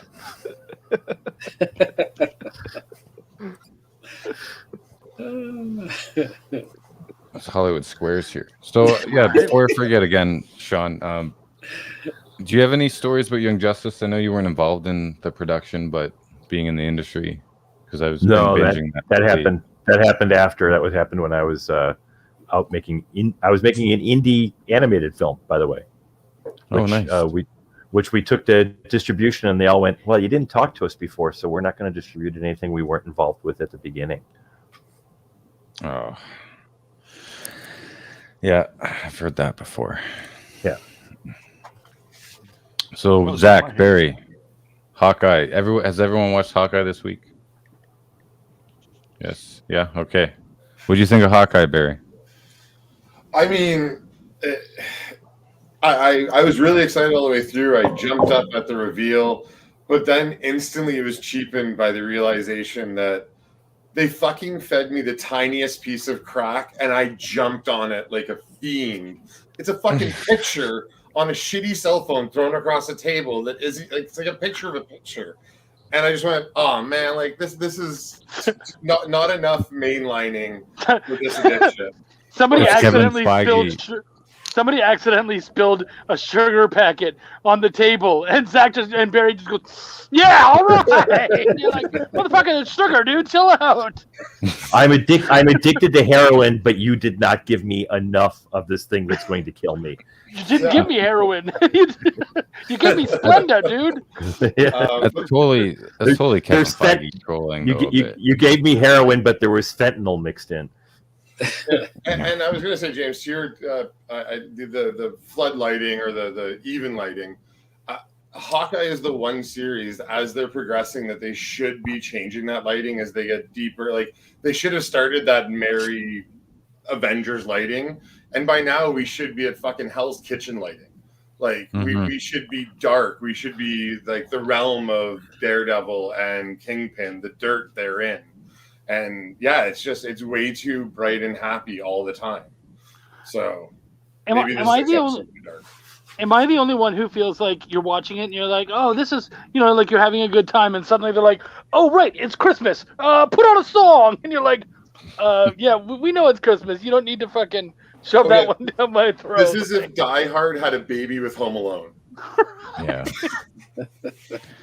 You mix in the obvious green screen, and that's what I think about the show. And the writing's a bit lackluster. Like the fourth episode, the one before this one, was my favorite one so far. And fifth was pretty good. It's getting better, but we have one more episode to go. But I haven't been like totally sold on the show until the fourth episode. And a lot of people hit me on that, but it just seems pretty like even lighting, and then when they're standing on the bridge, and then they have to go jump down, the enemy is like, you can totally tell it's green screen. Yeah. A lot of that stuff I don't necessarily care about, but I do feel like they're not necessarily trying anything new. It was like when they were in the I remember we were at Emerald City, and they did the we're watching the third episode, which is they're in the car and you keep kind of spinning around. And I thought, well, this is just a Daredevil hallway scene. And I remember saying that out loud to my buddies, and one of the guys was like, "Oh, sorry, Daredevil. I haven't seen Daredevil yet." And I'm like, "Stop the fucking show. Let's just show the Daredevil scene right now because they did it right." And it's like, it starts to feel like, ooh, we need to put a Daredevil hallway scene in here. Like we need to have that single camera fight scene. You're like, no, you don't. You could try something new. Like they did. We don't need to have that every time. So yeah, I do feel like it does feel very formulaic, like a lot of the stuff has, because it's like, oh, this thing worked. Let's do that in its own way. Yeah, it seems like everything they try and execute, they're only getting to like 75-80% of the potential. It's something just seems off. There's like a missing 20%, or in Marvel, 19% of quality. So Chuck, I'd like to hear your opinion on the Yolanda dinner girls' night scene with Kate Bishop. Kate Bishop, you're my girlfriend, Kate Bishop. Can you tell me your opinion, Kate Bishop? I actually didn't mind it. I kind of liked it. One of my favorite scenes of the whole series so far. Yeah, I actually, first off, it was very much like, hey, why don't we have a Bechdel test scene? This one scene where we know it'll pass the Bechdel test. Put it in there. So good job, Marvel. You did that. You passed that round. But also, what I really liked about it is that I felt like we got to step away from all the other shit and we got to see these two new characters and really see how different they are. Because who passed the Bechdel test better, them or Rick and Morty? I mean, which episode? Which season? Which season? There's a scene on the story train where they specifically have to pass the Bechdel test. Was that the new season? To kill us. Yeah. I haven't watched the new season yet. I'm waiting for it to come out on Hulu. No, you're good. I love that they did that though. That's great. So yeah, I actually like the scene a lot. I felt like also, Kate was just starting to do well enough that people needed to be reminded, yeah, you're good, but you're not that good. And so to have Yelena in there going, I mean, I could totally kill you. Like, she would say like, I could have beaten you. She just starts laughing like, you don't have a chance. Like, this is hilarious to me. I liked it. I felt like that was a really cool scene. I had some people kind of whining about it, but for me, I thought it was really good. It was actually a nice step away from everything else the show had been about. Yeah. It was Yelena's character, Florence Pugh really knows how to play that character. Like, she was a highlight in Black Widow, and her coming in with her sass and her gravitas and Hawkeye is just Did Charlie Wilson just fucking boo me? You suck, Chuck. Well, that's fair. What are you, my wife? I didn't realize I was in here. Call it, Sanchez, or you'll get a knuckle supper.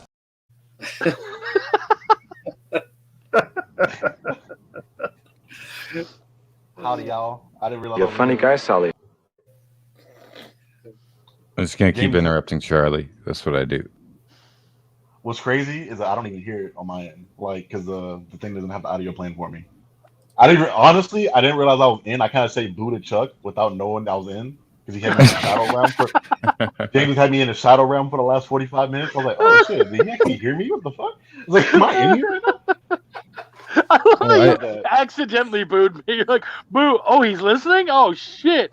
Now I know how you really feel, Charlie. Thank you, homie. Hey, you know I still love you, dog. Oh, you've been amazing. Yeah, I can't wait we're going to be doing some debates, James and I, on Charlie's channel, Then and Now podcast. So watch out for that. You think I have him on payroll or some shit the way he just did that? My PayPal is. Hey, I can give you a smooth compliment every now and then. I am running on pure hope and determination at the moment. So you're definitely indie. Good for you. Yes. College student budget over here. No, that's right. Yeah, it's not happening. Yeah, I sent you a webcam this week, and I don't see it. I'm disappointed. What's going Well, on? I'm not with my setup. I had to come home. For personal reasons, I had to come home a little earlier than I expected. Sorry. No, you're good. I didn't want to. Yeah, but we're good. But yes, I have the camera actually, so I have it. This is like right next to me. I just forgot my charger from my laptop. I'm just gonna leave now. Keep putting my foot. Finally, all right, guys. Now we're gonna have a. Talk shit about him while he's gone. I had that coming. But no, to add some commentary, I guess, to the point earlier about Yelena. One, Florence Pugh, I love that character so much. Like, there are very few characters in Marvel where I'm just like, I see you perform on screen, and I don't know why. Mostly because you're attractive, probably. That's probably a significant part of it. But we'll take that out of the equation for now. That I just get really, like, I'm obsessed with that character. Like, whenever she's on screen or she's in a room, I can't wait to hear her speak and see what she does and how she interacts with anyone else in the room. And for that one scene we spoke on, Chuck, I really enjoyed that. Yeah, that really, like, that narcissism almost in the way that she had, where she was like, "Oh, you fucked me up? Oh, you're funny." It's like, if I wanted to kill you, I would have done it by now. What the fuck? Can I make a point to her range in that? Sorry, in the opening sequence, how heartbroken she looks when I forget the other widow's name that was with her, not Anna, the other one. She makes fun of the Sex in this, or the girls, or Sex in the City dream. And like, you just see that her face just wash, like, I gotta go to the bathroom. These bitches are making fun of me. I'm like, she has a lot of range in this show, and you're right, she was the highlight of Black Widow. So sorry, Chuck, go ahead. No, I love that. That was a good comment. Yeah, I was taking notes for like the last 45 minutes, ready to fire off shots. So, for James in the I do agree with you because I watched this. If you guys haven't seen the video today, I'll plug it for him today again. The Snyderverse video of why he needs to come back. The formulaic way Marvel has about going about things tonally has been a thing for them for a while. But one interesting thing I've enjoyed that they've been doing with the last couple films and shows is showing the perspective of different people in the blip. And seeing that she walks into a bathroom, she washes her face, and now 5 years of her life are just gone. And now she has to deal with that. It's like that realization of like, damn, my sister's gone. I lost 5 years of my life. Because every show you get a different perspective. Because initially it was like somebody that was there that witnessed the blip. And then you get people that have been through the blip now. It's kind of a throwaway plot device that I didn't think they were going to expound on when they went through Infinity War, that they've been expounding on with the last couple of projects they put out, and I've found that very enjoyable to me. I want more of that. I Right. the whole thing in the first episode of Hawkeye where he's watching this musical and it's funny and it's stupid, and then you realize you focus on him and you realize this guy's watching a dopey musical about people he know who died. Yeah. You know, and an experience that was horrible for him, and then he turns on the hearing aid and you realize he's deaf because of some of the shit he's gone through. I want more of that stuff. Yeah. What I like about that is the snap for them. That's their 9/11, and so a lot of us, you'll not Breaking up a bit there. you'll be like, where were you? Oh, sorry. Yeah. It's kind of like their 9/11. got So snapped. like I did get snapped for a second. It all shut down for a minute. But yeah, like at some point, it's like, where were you on 9/11? What happened to you? You know what I mean? Like, how was your experience? And so it's really neat because now we get to see with these characters, where were you during the snap? How did it affect you? And even if you were gone, it still obviously affected you in some very profound ways. So I think that's a really cool thing that they're playing with pretty nicely, actually. The way Star Wars is doing 66 and Order 66 and all the cartoons, seeing it from 4 or 5 different ways. I love how we see the snap and blip from all these different angles now. So, sorry. Yeah. No. We got 4 people left let off a clip at the same time. That was hilarious. Is that Canadian too? Because he's apologizing a fair amount. Oh yeah, Barry and I Gotta grew up ask. together. Barry and I grew up together. Yeah. All right, cool. Across the street. Talking about the Marvel's- stagnation of like all that stuff, and then doing the blip stuff, like all that perspective stuff. Like I totally agree, and maybe that is the next step to take it away from that saturation. Is like you can make an entire show, an entire series about any number of people who were affected by the blip in any number of ways. So yeah, I think that's probably where they should go with like the series for the next little while. It is different, and you could really play with that in just so many different ways. Do you think they're going to forget about that and then use the multiverse event as everyone's new blip? Like they go, we're done with exploring that. You really don't think so, Barry? No, I don't think they would. I mean, the platform between like the films and then television, like it's for me personally, anyways, I find that like television, the realm of television versus movies, they cover different level of stories and stuff like that. And I think maybe something like the blip stuff, that's like the background stuff on television that they play with, and maybe not as much in the movies. Yeah, I could see them addressing it in She-Hulk and Daredevil when it happened. The new Punisher one would be nice. We have video on that. Details on the new series. I want to see them doing a drama where one of these people has to deal with just their life and not with having to get into a fight all the time. And I think that's where they're really caught into a formula, where they think they need everything to have a big supervillain plot in it. And it would be just as interesting a drama like we were talking with Superman and Lois. The first 3-4 episodes of that are just about our lives are changed. I'm still Superman. How do we set our life up now? And I'll go out and save a cruise ship, but I still have this stuff to do at home. I think that's more interesting. Of course, I think that's She-Hulk. I agree. In She-Hulk. That's why I'm making the short film I'm making, because that was the impetus of that. But I'm kind of surprised, especially with television, because of the dramatic, the stretched out nature of it, and the ability to go a little bit deeper, but not try and be spectacular all the time. That would be a really good medium to handle that kind of storytelling. Yeah, I agree. I think, and you know what? I think that the Punisher would suit in very well with that. It doesn't have to be about the big bad that he's fighting. It's more about him as a vigilante taking the war in your head. Yeah, basically, yeah, that's it. The post-traumatic stress disorder that he's going through, that many soldiers do go through, the pain and loss of losing his family. Maybe that isolation, that loneliness. Right. That was doesn't really help anyone. At the start of the series, he's going to be on the run, and it's going to have some more, heavy Western vibes. That's all I'll say. Everybody hates on Iron Man 3, but what I liked about it was that it really sort of touched on, and it should have gone more into the fact that Tony's really fucked up by being Iron Man.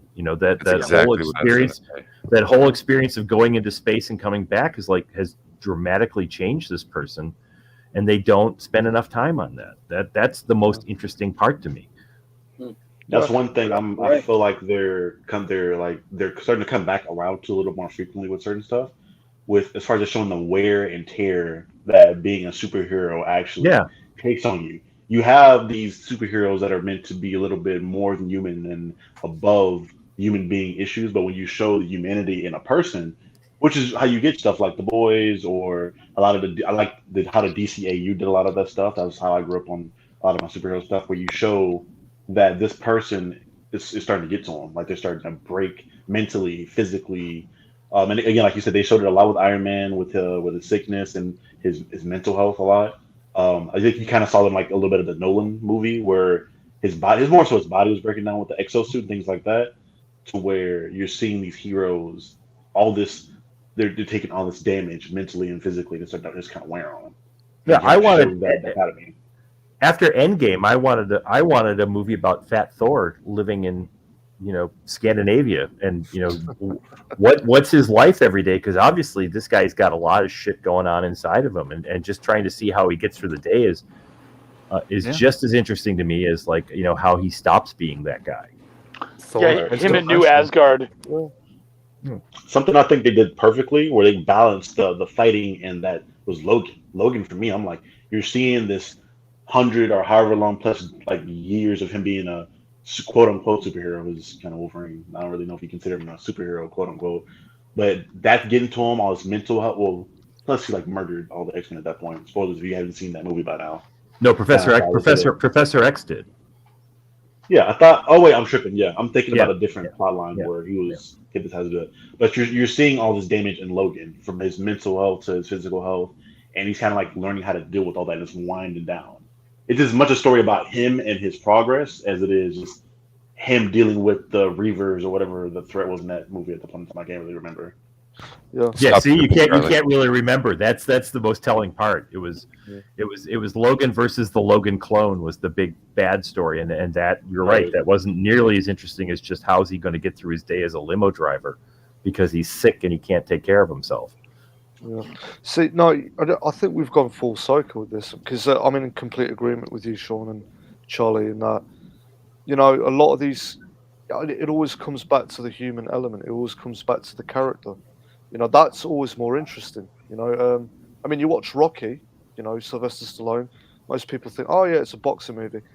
Not really. It's about this guy who's a loser who's given this opportunity of a lifetime to prove to everyone that and himself that he is worth something. You know, there's always that subtext that's way more interesting than guns and explosions, and I think that's where Marvel probably needs to move. Yeah. But I would also say the other thing as well, which we lack, which for me personally I think lacks in Marvel films. There's never a sense of dread.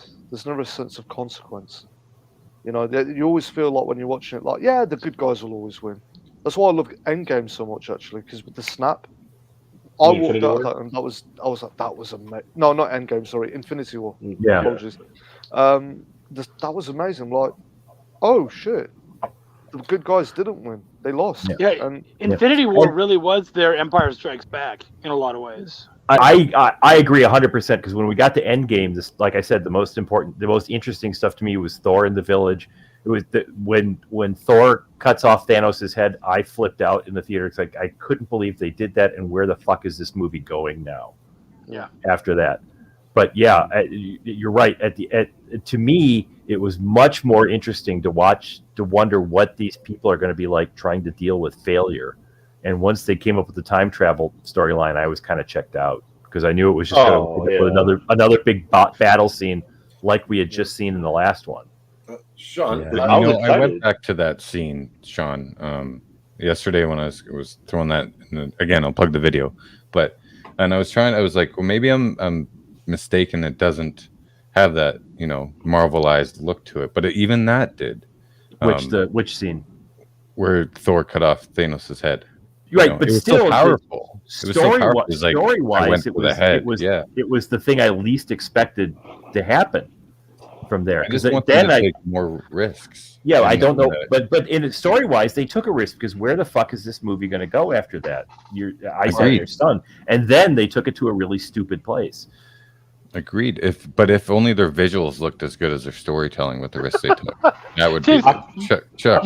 You have to agree with me. James, no. James, you're not wrong, but I think what you need is you just need a video now, a quick shot video of you going, but what about the lighting? And then every once in a while we can be like talking about something, and then just you throw that up and you go, but what about the lighting? I get it. You're totally right. James, step one is admitting you have a problem. Right. I'm sorry. You know what? I'm going to be what?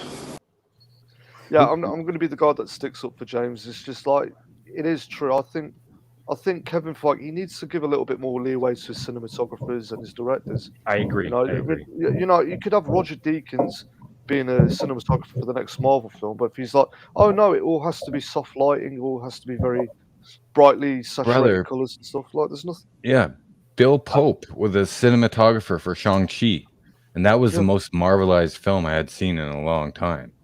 Oh yeah, right. And you have freaking Bill Pope being your director of photography. That's that. And the problem is because Feige and the team will sit there and they'll do all the previs for the whole movie, and then they'll hand it off to the director and be like, okay, and the director will have some say, but it's like, all right, here's our film, and then go make this what we planned out. That's not what Waititi said. He said they left him alone pretty much, and the only thing they wanted to be involved with was the fight scenes. But other than that, he said they pretty much left him alone to do what he wanted to do on Ragnarok. I've heard that too. Yeah, and for certain directors, but other directors, they've said, no, we'll previs everything for you. But like James Gunn, Guardians of the Galaxy, they let him reign free, and then just the fight scenes, because they have their own fight choreography, which is smart, because Hong Kong films do that too. But Somebody fill me in. Is female Thor the result of fat Thor? I mean, how did that happen? Did they have We a don't know female yet. Thor in the works? We don't know yet. Yeah, they're I'm a little doing that. lost. How does that happen? They can. I thought they Answer from the confirmed that his Jane. What was her? I can't remember her last name. Like that character's Foster. name.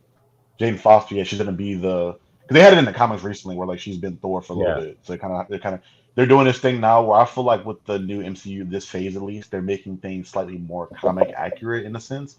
Either that or they're like packaging them both together to kind of promo both products together. So they're bringing in Jane Foster Thor. They're doing more obscure characters like Shuma-Gorath has been confirmed or whatever for Doctor Strange, and they're doing Noel the symbiote, Gore the God Butcher for that Thor movie also as well. I don't even know how they're gonna go into this stuff because they're weird. But James, I feel like you guys are like ordering chicken sandwiches and expecting it to taste like a quarter pounder. It's when it comes to lighting. I feel like the lighting is kind of this Marvel, like that's their thing now. That's what they're known for. Hey, And Charlie, when you've had the chicken sandwich for 10 years, you expect it to get a little better. Right. Well, I mean, if it still tastes good, it still tastes good. But you want some better ingredients. It's Marvel, and for the first 10 years, Kirby set the look. So would you want that changed? There were other people working there, but it was pretty much Kirby and Ditko. So that's kind of what they're following in a way. I'm all for evolution. I'm all for, but that's what I'm fighting for. It's like, yeah, they're doing great with the storylines. They're taking risks on their stories. They're branching out into areas like the blip and the PTSD. Like Iron Man 3 was really good, and I agree. They kind of fell flat on that, and they kind of brushed away his alcoholism. But what about the lighting?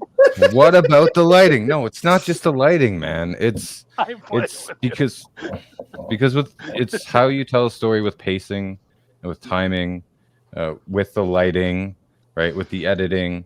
But when it's all the same, when it's all presented the same, you're losing a lot of the impact that the story could have.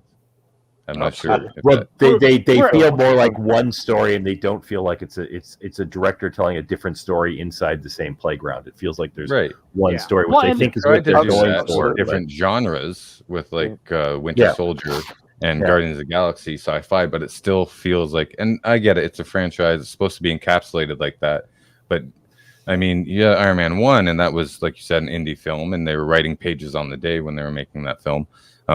And that's the closest you'll get. And then and I think a lot of it has to do with when Disney bought Marvel, because then you bring in the whole stockholders and shareholders and stuff like that.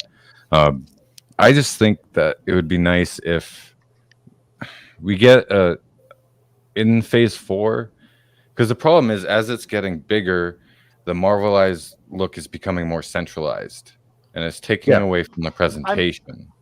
I'm making fun of you, like. But what about the lighting? Yeah, but what about the? I'm getting on your ass, but you're not wrong. Like, I don't disagree with you. It's just such a funny kind of way of pointing it out. But you're totally right, dude. Like, each movie should be able to fit in and still be its own thing. I mean, that's what we had with those first 3 or 4 movies before we got Avengers. So why can't we do that? Why do they all have to look like they're packaged the same fucking way? Allow them to be their own movie while still fitting into the universe. So I totally feel you, but if I didn't make fun of you, I wouldn't be doing my job, James. And I was invited here for a very specific reason. So what about the lighting? I'm paying them under the table. You guys know. How many more of these? And I'm accepting. Exactly. I think you'll be satisfied with the new Doctor Strange movie. I don't know if you ever. I don't know, man. Scott Derrickson left. It's Sam Raimi, so I'm excited for that. So I have my hopes up for that, and especially if they just let him loose. He toned down for Spider-Man 2, but that was one of the best superhero films I've ever seen. He even had his Army of Darkness camera zooms in there, and the quick shots and the sound, especially that surgery scene. I am good. But it really worried me that they let go of Scott Derrickson because he wanted to take it really into the horror realm, and I was like, no, that's too dark. But I'm not a big horror guy, so I'm kind of happy with that. I thought they're making it rated R, right? So they're making this is confirmed as rated R horror. No, it's not going to be rated R. Are you kidding me? Dr. That's money Strange left on rated the R? table. That's a terrible. That's what I heard. I heard it was going to be a rated R horror that's, movie. that's money left on the table for Marvel. They won't do that. Yeah, that's why he PG-13 left. all the way. It could be a gimmick though, in the same way they did it with Midnight Deadpool. Suns should be rated R. Yes. I don't see them. I don't think it's outside the realm of possibilities. They did it with Deadpool, and that was highly successful. But that was Fox. That was Fox. True, but it's still a Marvel property, and they own them now. And they're going to do something with it. But they now didn't they then. do. Yeah, they didn't then. And look how long it's taken Deadpool 3 to get into the MCU now. Well, Like, how you they gonna, could've- you gotta write him in without it making sense to some extent. Same thing like that. Well, he breaks the fourth wall all the time. It could be. It's so easy to bring him in, but I mean, they haven't figured out how to do the rated R stuff yet. They just introduced stars to Disney Plus here in Canada, and then that's where you get your R-rated films like Fox, Die Hard, all that stuff. And then in the States, Chuck, you say you have Hulu, right? Yeah, and that's where you get all your rated stuff. And that's where they're thinking Moon Knight was going to go first, and the new Punisher series. But they think they're going to keep it all under the Disney Plus banner now, on the stars, and maybe Hulu in the States. Blade is PG-13, so why would they make Doctor Strange 2 rated R? Well, I just looked it up, and according to Deadline, Deadpool 3 is confirmed as the first R-rated Marvel movie. So yeah, but they're having trouble bringing it in. Is my point. What's up, Anybody Barry? heard anything about Moon Knight? Yeah. Well, sorry, 1 sec, Vince. What'd you say, Barry? Yeah, with Deadpool, they're still gonna fourth wall him outside of the mainline MCU. He's gonna make some joke why he's allowed to swear. He'll praise Disney for letting him do it, and then they'll move on. Yeah. Moon Knight, they just released a trailer on Disney Plus Day, which was hilarious because it was just a Twitter feed. But that's either Luke Cage or the Punisher is supposed to show up as a cameo in Moon Knight. Yo, this isn't a spoiler. I just recently saw the new Spider-Man movie. One of the end credit scenes. It's weird how they did the end credit scene for this because it's like a trailer. It's a trailer. It's not a spoiler. No, Charlie, we're not. It's a trailer. A lot of people are. No, you can't. No. This trailer hasn't hit live yet. You can't even see. You just spoiled the spoiler. You just spoiled the post-credit scene, brother. I'm not even gonna go see the movie now. Yeah, I give up. I'm out of MCU entirely. The post-credit God damn trailer. it, Charlie. You ruined it for everyone. No, I'm Not talking about what happens in the trailer, but I think as far as the lighting, you'll love it because they made. No, it's still Marvelized. Okay. You haven't seen it yet. Wow. What can I say? Like, can I make a point about the because I know everyone's joking. The lighting. What about?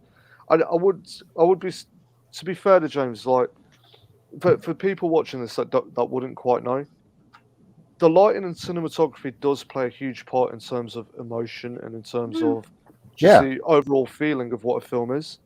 And with soft lighting and very few to little shadows, it does create that calm, that relaxed, that very light kind of mood.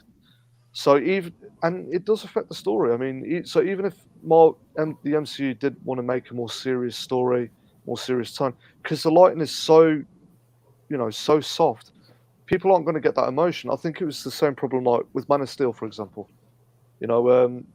People thought it was a dark film, and I think that's mainly because of just the color grading and because of the cinematography, because the hues of the colors were so desaturated that people thought, oh, it's a dark film. It's like, no, it isn't. It's just the fact is visually, because it looks dark, you're starting to think, oh, maybe it is dark. And I think that's where Marvel will probably get into trouble, like with the lighting. So you're talking thematically that people thought that Man of Steel was a dark film, as well as the way it was lit. Well, they think that. Well, that's the thing. I think I said it earlier before. I think some people confuse realistic with dark. Yeah. And I think that's a problem. Like, I mean, I don't think Man of Steel wasn't dark. I mean, he was going through a lot of shit, and that's very human. Superman killed a guy. That's pretty dark.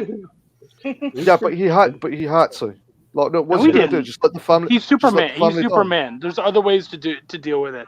Superman doesn't kill. There was no way to. I'm sorry. There was no way to deal with it. Either let the family die so you can be the. But big they old Boy wrote Scout. themselves there. They didn't have to bring no, it but, to that. no, but there was a point there. There was a point there. The point was is that Superman, he killed him not out of malice. He did it because he's willing to kill for humanity. He loves humanity and his and the earth so much he's willing to, and it killed him. It crushed him to do that. Yeah, he had to deal with it. He had to deal with it to grow as a character. Yeah, he did. Yeah, and to be fair, I would say this is where it ties into the realistic thing. In cinema, we're so used to people committing murder all the time, like we just brush it off. We're desensitized to it, but that actually shows you the consequence of what it would be like to kill someone. That would devastate any human being, you know. So, and the fact, like tonally and narratively speaking, it was justified. I mean, look at, I mean, Superman 2. I mean, he kills Zod in that. He throws him down a crevice, for God's sake. Like nobody ever says anything about that, and I'm not against it, but it's just like, you know, sometimes people just they love being nitpicky about certain things. So I don't know. I think. I think that when it comes to Superman in particular, his like need to almost like Batman in a sense, where it's not as bad, where that need to not kill. It's when you go into realism and realistic. I think there's a reason to why a lot of his stories are the better stories he has, or ones where he's a dictator, where he's having no issue killing, because I find it very difficult for somebody to have that level of power, and like you said, to love humanity that much to not kill to protect. And so much so to where you get the stories like the Red Sun or the Injustice stuff where like I have the power to protect people better than they even know how. Now you're going to do what I say to keep you safe, or I'm going to murder people to keep you safe, or I'm going to have the supreme power. Just because power corrupts. And I don't think, especially with somebody that's raised as a human being, I find it very weird if somebody's raised as a human to have like the not show human emotion or human thing. And humans get power, we get corrupted over time. Yeah, but I think that was justified with his upbringing, though. Like the fact that, you know, the Kent family were able to raise him, the fact that he's able to see humanity as a whole. You know, we're not just as human beings, we're not just these dark, vicious, nasty, violent apes. You know, we also have men. Unless you're on Twitter. Unless you're on Twitter, oh yeah. That's a complete shit show. The suspension of disbelief with Superman is that he doesn't take over. That's you know, was in an essay Steve Englehart wrote in the 70s, that, you know, the suspension of disbelief with Batman isn't that he can do all this stuff. The suspension of disbelief is that he doesn't just kill people. The suspension of disbelief with Superman isn't that he can fly. It's that he doesn't take over the world. So it's it's not a take I agree with the character, but it is a valid take on the character to have him go with, you know, to that level. Okay, just need to remind everyone to smash that like button. If you're just joining us, hit the subscribe button, whack that notification bell. And I'd just like to welcome Spooky into the chat. Welcome, Spooky. Hi, Spooky. Hi, Spooky. So I think one thing, and maybe this is one of those nitpicks that kind of takes away from that moment you're talking about in Superman, where he kills him. There's so much collateral damage, especially in that movie. I can't be the only person that at every opportunity watching these movies says, dead, that guy's dead. Oh, that guy's definitely dead. You know, things like that, where for me, like, again, it might be a nitpick, but sometimes that takes away from certain moments where he's making a sacrifice or something like that. Like, there must be thousands of people dead because of certain choices he made already in a 2-minute fight. Can I jump in and answer that? Yeah, Would that be all right? So I understand that. I get it. I would say, like, I think that adds to the whole premise of how powerful these beings are. They're not just aliens, like they're essentially gods. So the collateral damage is part of it.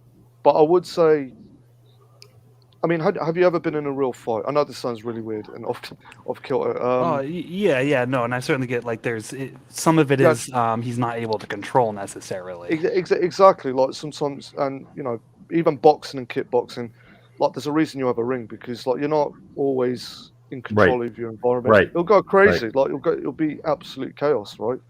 But yeah, like I understand that, but I think the problem is that we've been so in love with the Christopher Reeve Superman, with Richard Donner Superman, we still judge like what Henry Cavill and Zack Snyder did with Superman as a character. We're still putting that judgment on top of it.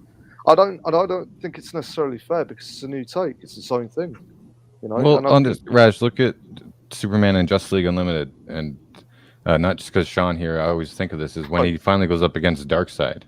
He's like, I can finally let loose. These buildings are like cardboard to me, and that was just an amazing scene.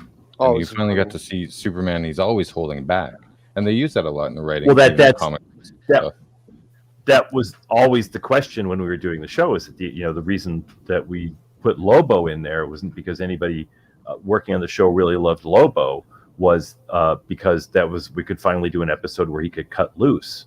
And then when he went up against Darkseid and Mongol as well, I mean, Alan Moore did a great job with that, with him going up against Mongol and being able to cut loose. So that's I think they're different takes on the character, and whether they're all valid, whether you like them or not is the question. And I don't think it's, I'm not saying that the take Snyder did was bad. I'm saying I disagree with it, but I understand why he made the choices he made. Of course. And I'm not that in love with the Christopher Reeve character. I think the Christopher Reeve character was a pretty good presentation of what the character could have been and very rarely was if you read the Superman comics before. I mean, my favorite take on Superman is the old 50s TV series where he's the sort of George Reeves. He's a sort of snarky Clark Kent reporter, and Superman just kind of gets fed up with people sometimes.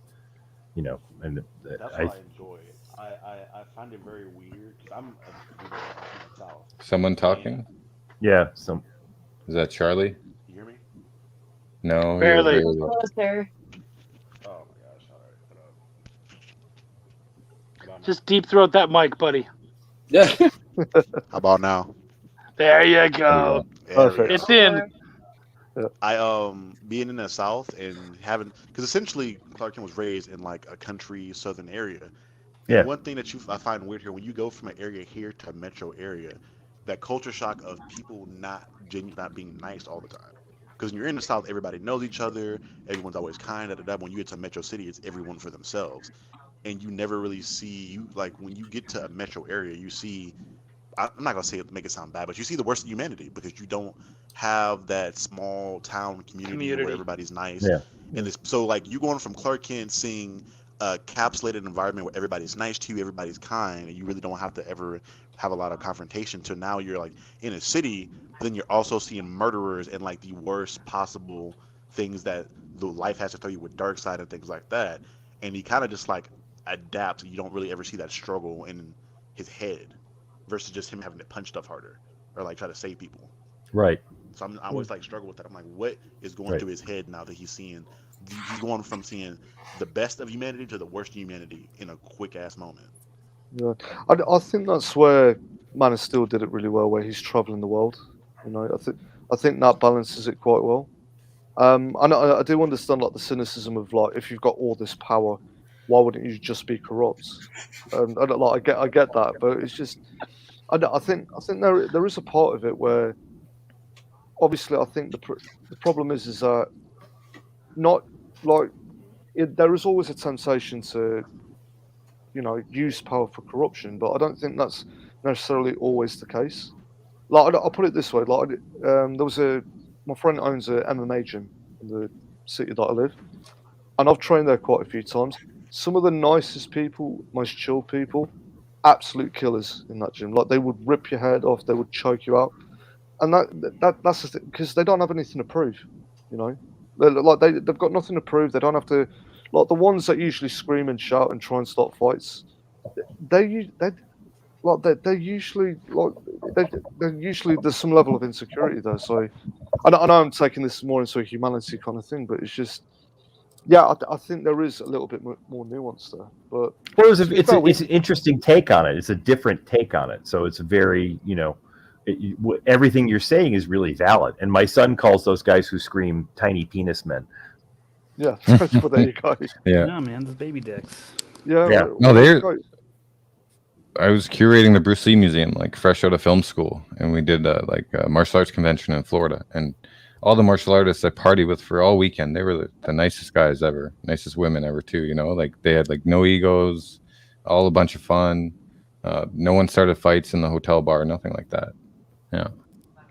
It's because you're right. They have nothing to prove, and it's like Superman. But I think like him snapping Zod's neck, I think he had to get over that line in this universe to really hammer home that he would never do it again. Like he felt supreme remorse, like you saw it in that scream. Absolutely. And I think that he needed that to check himself in this dark universe. Maybe I'm not articulating it well, but I think it's like if Superman went out and got blackout drunk and they like did a bunch of bad things, and then he woke up in the morning, he's like, "Oh, I'm never doing that again," and he never touched a bottle again. That kind of thing. So Superman was me at 25. Is that what you're saying? Me at 25. Yeah. No, but I mean, you're completely right, James. I mean, it's that thing, though. I mean, which is one of the things I loved about the film is that there's just as in real life, there's not always a clear-cut, easy decision to make. You know, I mean, sometimes you've got to make the difficult decisions for the greater good, and yeah, you're right. It absolutely destroyed him to do that.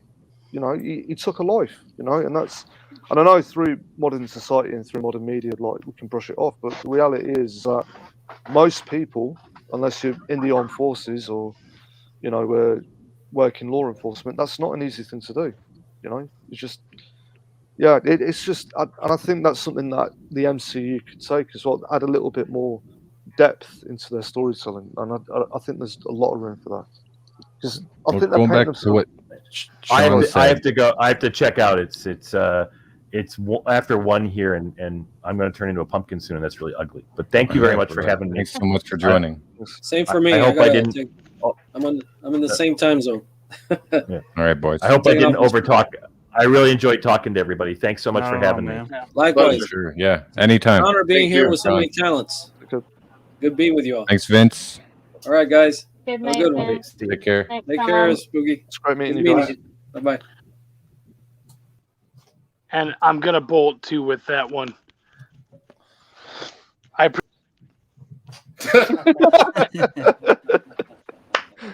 You have been such a great dick. Like for those of you who I don't gotta know, give it back to you, Chuck. He's been good. No, I deserve it. No, I love it. In the chat, I was the first one to be like, okay, I'm gonna leave, and then Shaun was like, yeah, I'm gonna go too, and then he's like, yeah, it was really good having you on, Shaun, and I was like, what the fuck am I, dude? Like, holy shit. So Where did you say you were leaving? I said it before. Oh, Shaun. you said That's it. the reason No. why. Oh my god. I missed it. It was scrolled up, man. Not everything's about you, Chuck. Not everything's about you. Isn't it though? I don't know, man. It should be. Thank you. Maybe it's not. See, I thought we were gonna have a problem on the Then and Now podcast debating because I like you so much, but now I don't think it's gonna be such a problem. No, I think you and I are going to be total assholes to each other, and then afterwards we're going to be like, that was fun, thanks. Like, it's just a bit. Sorry, Charlie. It's just a It is bit. a bit. That's all it is. Damn, man, I had my hopes up too. I was like, yeah, they're gonna start calling each other outside their names and stuff. we'll create some fake beef. Yeah, you're gonna say his mom has a peg leg, and the other one's gonna say your dad is Ashley or some shit. You know, something. You know what I mean? There Charlie, you gotta. corner just listening to it all. Yeah. You gotta either disconnect and come back because your mic is like really bad. I can barely hear you. All right, Chuck. Thanks for coming. We really appreciate it. Thank you. We're It always was really honored nice by being your on here. presence.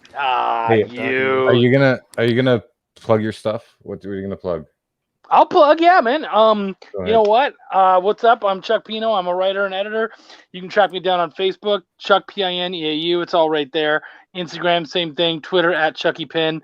I do a YouTube show every Tuesday night. I talk to creators about their different creations and whatnot, and so you can come out and kind of learn about it's not necessarily about their creations, but their processes, how they make stuff, and all that kind of stuff. So feel free to come check that out live, 10 o'clock Eastern every Tuesday night. And this week I'm gonna have the best guest ever, me. Someone is gonna come on and interview me because, like, why not? I've been doing this for a year. It's about time I get to actually talk. But right? Yeah, why not? It's Christmas time. That's my gift to myself. But no, seriously, thank you guys so much. I really appreciate being on, and I'll definitely see you guys around. Zach, Barry, Raj, Spooky, Matt. Nice meeting all of you. Oh, is James here too? Oh, James is around. See you later, man. Yeah. Night. Charlie's back. All right, test. Am we good? No. Am I good? Do you have a headset in or something? Is that why? I do. Is that better? Hey, yo, Zach and Barry, you guys can bring everything back to the table if you want. There you go. About now. If you guys don't I know, can tell the second it cut to your video. It's just like Zach and I was Barry waiting. Zach and Barry are from Stay Lifted Productions, where they do a live stream on was it Mondays and Fridays? Wednesdays. Was it? Mondays and Wednesdays. Yeah, I go and troll them, but they think I'm actually being nice. And if you type bongo time into the chat, then they have to do a bunch of bongs. Hey man, if they think you're being nice, then you're being nice. You know, they're gonna take it that way. They're high as shit, so. Perception is reality. Yeah, man, I'm speaking their language right now. So you think? Our real hook is that we have a physicist on our channel. Or I guess they qualify. yes. Oh, there's the Seth Rogen laugh. James and Raj were talking about interacting with martial artists and how they never had to flex or the small penis syndrome stuff. But I think the reality of that is what I consider earned power versus given or stolen or taken power.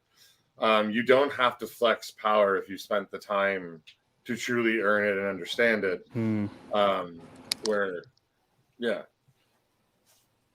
That's a good point, man. Yeah, I would counter argument with that with Man of Steel when you do actually see him struggle with his powers. You know, so it's not like it's completely earned. I mean, he has to learn to hone it and control it, right? Because he goes through a lot of suffering. Difficulty breathing as a baby, right? So you can't say that it's completely like it's been smooth sailing for him. So that would be I have to admit, I had no reference point to bring that back to Superman. Right, okay. I was only referencing those humans in real life. Oh, I'm such a dork. Right. Damn shame. Hey, Charlie's back. Yay. Yeah, it was Hey. now. That's what it was. So I figured. Oh, you guys There you go. so I feel love now. I appreciate it. Spooky, you've heard our whole yeah. discussion, and you being not as involved as fans as us in the Marvel and DC universe. What is your impression on the Marvel movies and DC movies, and who takes risks or not?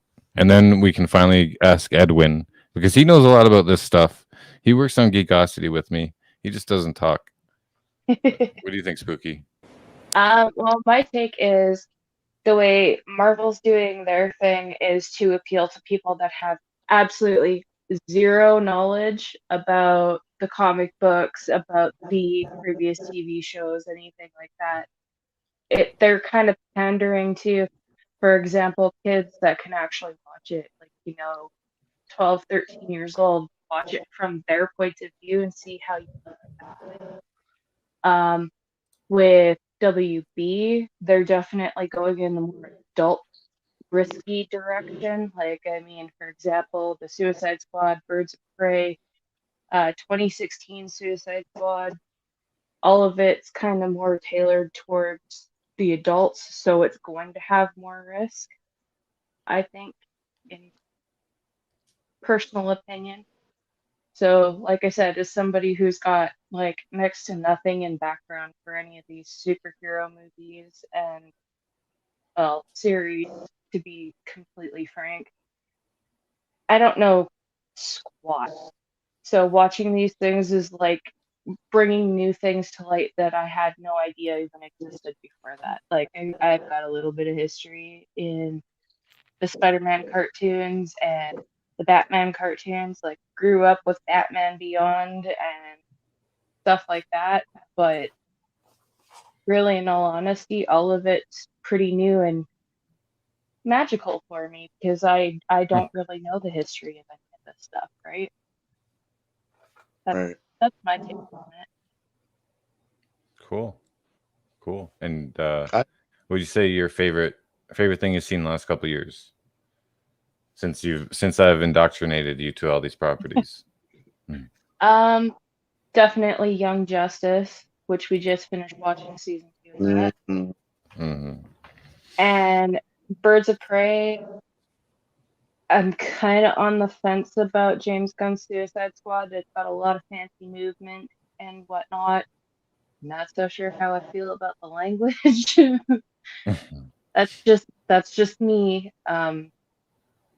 And surprisingly, I wasn't grossed out by the gore. I have a hard time with gory movies.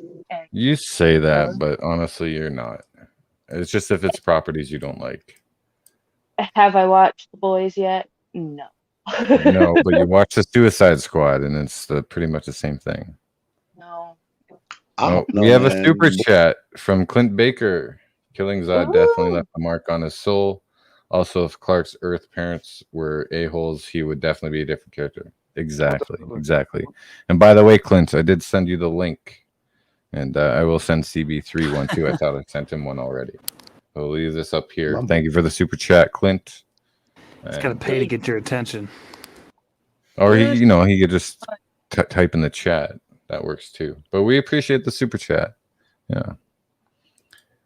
Oh, sure. What do we have here? But I honestly, I sounded like very busy. What's going on? they're fine. I was gonna. Sorry, it's so weird. I bring up a clip sometimes, and it doesn't show up on my screen, but it mutes everyone else. So, yeah. I find Game on the. Go ahead, Spooky. I was gonna say, I find that when I'm actually just watching the videos, like the live on YouTube, that it'll just kind of zone everybody out, and then the clip will play, and cuts everybody off. It's funny. Oh yeah, I'm the king of interruptions. Didn't you know that? Where is it? We're gonna find him one Charlie, day. You're breaking up. There we go. Really, I never. Oh, I'm sorry. Did I break your concentration? What's up, Clint? Here's the energy. Hey, what's happening? Hi, Clint. Hey, Clint. What's Hey, up, Clint. gang? How y'all doing? Good. Hey. I've been listening for a while. I'm cruising Sleepy Highway. I was gonna jump in. I was like, "Whoa, there's 9 people in there. That's a full house." I'm gonna hang back and listen to what's shaking. Nice. Yeah, man. Cool. Edwin, what's your take on the Marvel DC debate about taking risks? I think Marvel has been taking more risks than DC. DC is, I don't know what's happening with DC. With DC, you can hear me, right? Oh yeah, I'll listen. Okay. Anyway, with DC. Hold on, let me put you on solo mode so you're not as nervous. There you go. Actually, it's still the same thing. Anyway, with DC, I don't know what direction that they're going for, because especially with what happened with the Warner lately, they're not putting out movie, and after Shazam, they're not gonna release any theatrical movies. All of the movies that for DC is all on HBO Max. I don't know how it feels like they're not confident enough for them to be released in the theaters. While with Marvel, they have been experimenting with different genres a bit, even though it has its Marvel feel, but still they try to make sure that each movie has its own thing. So they're trying to introduce different things on each movie. Like with Shang-Chi, that they're trying to do Asian. With Eternals, that's completely different thing. Guardians of the Galaxy is a sci-fi thing. It's each movie has a little more experimental than DC. Anyway, that's that's how I see things. No, I agree with you. But I think they, like we've said many times, like they're taking chances with the storyline for Marvel, but they're not really changing their, like they found their formula now, and like why break, like why fix what's not broken? That's making them a lot of money. Everyone wants to make $1 billion in their theatrical box office, right? That's because they have their audience already. The thing I think they want to add different more genres, but they're taking it slow. They don't want to put the audience in a weird situation that they might alienate the audience. Exactly. True. Other franchises have done that. Yeah, like DC has done that. Are they taking it slow though? I mean, are they really? Like, yeah, it took them 12, 14 years. Well, I mean, I can tell you, you work with the same people over and over again. You get comfortable, so you know, like, hey, I got my graphics company, my computer animation company that knows what they're doing. They get the job done. They're like, we got these people. They're using the same crews a lot, I'm sure, on a lot of things. They're doing a lot of stuff in the volume with the same, you know, with the LCD studio that Disney owns. You know, doing things like that in the pandemic. But I mean, they did a buddy cop movie doing a Falcon Winter Soldier. They did a sci-fi multiverse time travel movie or show in Loki. They're about to do a courtroom TV show with She-Hulk. They just finished they're doing Hawkeye. And then you've got Spider-Man, where they're doing crazy stuff, and then they just did the Eternals, which is more of an epic thing, where they went ahead and hired somebody that has a completely different cinematic filming style, but they still sprinkled some Marvel stank all over it. And then, you know, and like they're doing different things, but they're keeping with their brand. You know what I mean? I think, you know, that's what's disappointing. That's what's disappointing. I mean, they're going to do different genres, and they're going to tell different stories in those genres, and that's how they're keeping it fresh. But it all looks the same, pretty much. But James, this is the Marvel method. This is like they've been doing that in the comics forever. They literally it's called the Marvel method. Like they do it a certain way. Now, to a degree, this has become the Disney method. Like I'll agree with that, but like if Marvel is better as the underdog because they have to try new things. Like we got the new Wolverine suit, we got the gritty comics in the 80s and stuff because they were getting on top. They're getting ahead of DC. They never beat DC at that point, but they're better as the underdog. In the 90s, they were way on top, and then they went bankrupt. After that, that's when all the good storylines came out. Like they're gonna keep growing until they're going to keep going with what they got until it doesn't work, and then they're going to retool. Yeah. Exactly. I was just sorry. Go on. I was just going to say, I think people are just getting bored of the same thing. But it's like when you have your favorite band, and your favorite band puts out. Think of the Red Hot Chili Peppers right now, like California, California. You know, everything sounds the same. We might be getting a little of that. You know what I mean? Like, but that happens. It's not going to look like a Conan the Barbarian movie. It's going to look like a Marvel movie. It is a Marvel movie, and I'm sure they're working with the same people. They essentially are having the same. When I say producer, I'm speaking I use a lot of music analogies because I'm a music-based guy, but use the same producer. Like the Chili Peppers use Rick Rubin since the 90s. That's why all their records sound the same. They keep using the same guys and mixing the same guys, and Marvel's doing the same thing in video. You know. Anyway.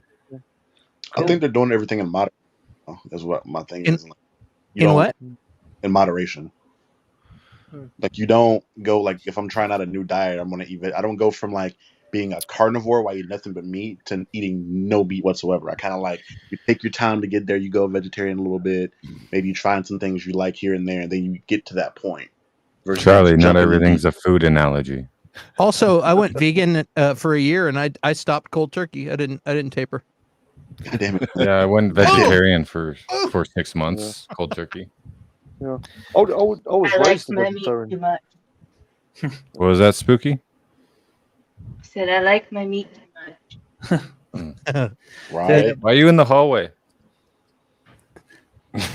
A big difference, I think, with those two sides is that Marvel found its stride so much sooner, and DC has never been able to catch up in any capacity. And I think the point was made that like they have such a lack in confidence, kind of at this point. It's almost It's feels because like they tried to copy Marvel, right? No, Right. Yeah, well, that's it. They try to emulate success elsewhere, and that's always a recipe for disaster. I mean, I think there is a fair point to say that the MCU has diversified in terms of their storytelling, in terms of the stuff that they're covering, which is great.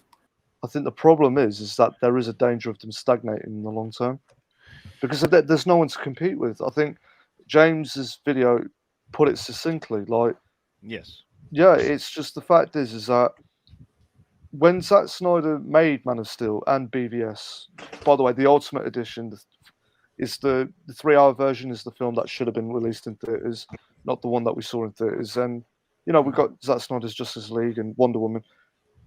At least, whether you liked them or not, people were talking. People were talking about those movies. Whereas you look at the other DC movies afterwards. I mean, Shazam, people weren't really talking about it that much. I mean, I didn't hear much buzz.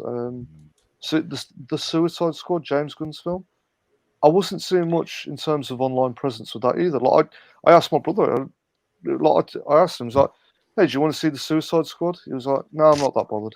I'm not really." Yeah, and that's the problem. It's just, I think like DC, they should have, Warner Brothers, they should have done what Feige did and just stuck with their guns. Just go, you know what, we're going to weather the storm, trust in the process. Let's go through this, but. No, they were thinking, oh, we've got to sell toys. Oh, we've got to be like Marvel, and it's ridiculous. And at the same time, so there were DC movies forever. There was Superman, there was Batman, and Marvel was nowhere to be seen. Maybe on a made for TV movie, but here's the deal: they just remade the successful movies from the past. Like that's the thing. I think DC's got more to go on, even if you are just going with Superman and Batman. Put it in the chat. Like, why the argument that you were having about Superman earlier about killing and stuff like that, they could bring in Bizarro, and it doesn't have to be the dumb, stupid Bizarro. They could move him up and like show the alternate version of a Superman that's hyper powered and the Young Justice Bizarro. Yes, yeah. and do something with that. They have all these other storylines that they go to, and what they did was they just redid the same thing that they did in the 80s, and I mean it worked to a degree, but like and that's the thing. Marvel has they have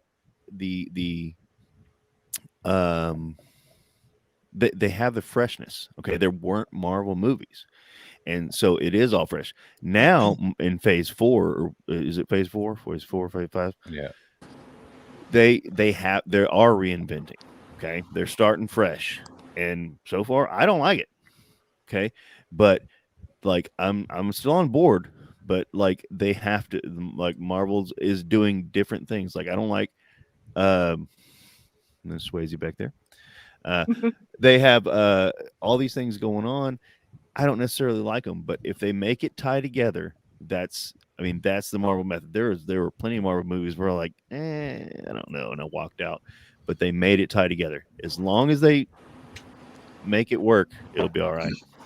Yeah. True. Yeah, I think Okay, the biggest. Sorry, Raj. Zach and Barry are gonna take off. It's been a pleasure. Thanks guys for having us and letting us chat with everybody. And hopefully we'll see you again soon. Thanks Later, Zach and Barry. Have a great night, guys. Hi. Stay tuned. Where can we find you? Oh, where can we find you? The Lifted Productions on Twitch, YouTube, and Twitch and YouTube. Excellent. Awesome. Yeah, we talk about geek content, and get high while doing it. Awesome. Okay, this is for you, Zach. No matter where you go, there you are. Thanks. One of the greatest movies ever for humankind. Thank you, guys. Yeah, we're gonna. I love Greatest 16 use of wrap rope this. in any film ever. Yes. Have a good night. Yes. Good night. We'll wrap this up in a few minutes. I just wanted to ask Edwin. Yeah. Pinoy, what have you been playing lately? Did you play that the Unreal demo for the Matrix? Well, you did, yeah. 'Cause I saw Yeah, your yeah, video. yeah. Actually, I How can was it? even show it to you now if you want. But yeah, it's a tech demo. So they were showing it how it looks cinematically, because it's really designed to look like like cinema quality. Mm-hmm. Yeah, it's wild. Actually, there's this intro. I'll see if I can show it to you guys. Did you guys see it before? The intro. Yeah. I saw the trailer at the game. I saw the 15-minute one on IGN and stuff. So what are you Oh, playing now? What did you have in the background when we started the stream? Oh, Halo. Halo. Oh, yeah, your review is coming up tomorrow on Geekosity. Yeah. So everyone look for that review. Okay, Raj. Oh, hold on, Edwin. Yeah. Don't get us a copyright strike, man.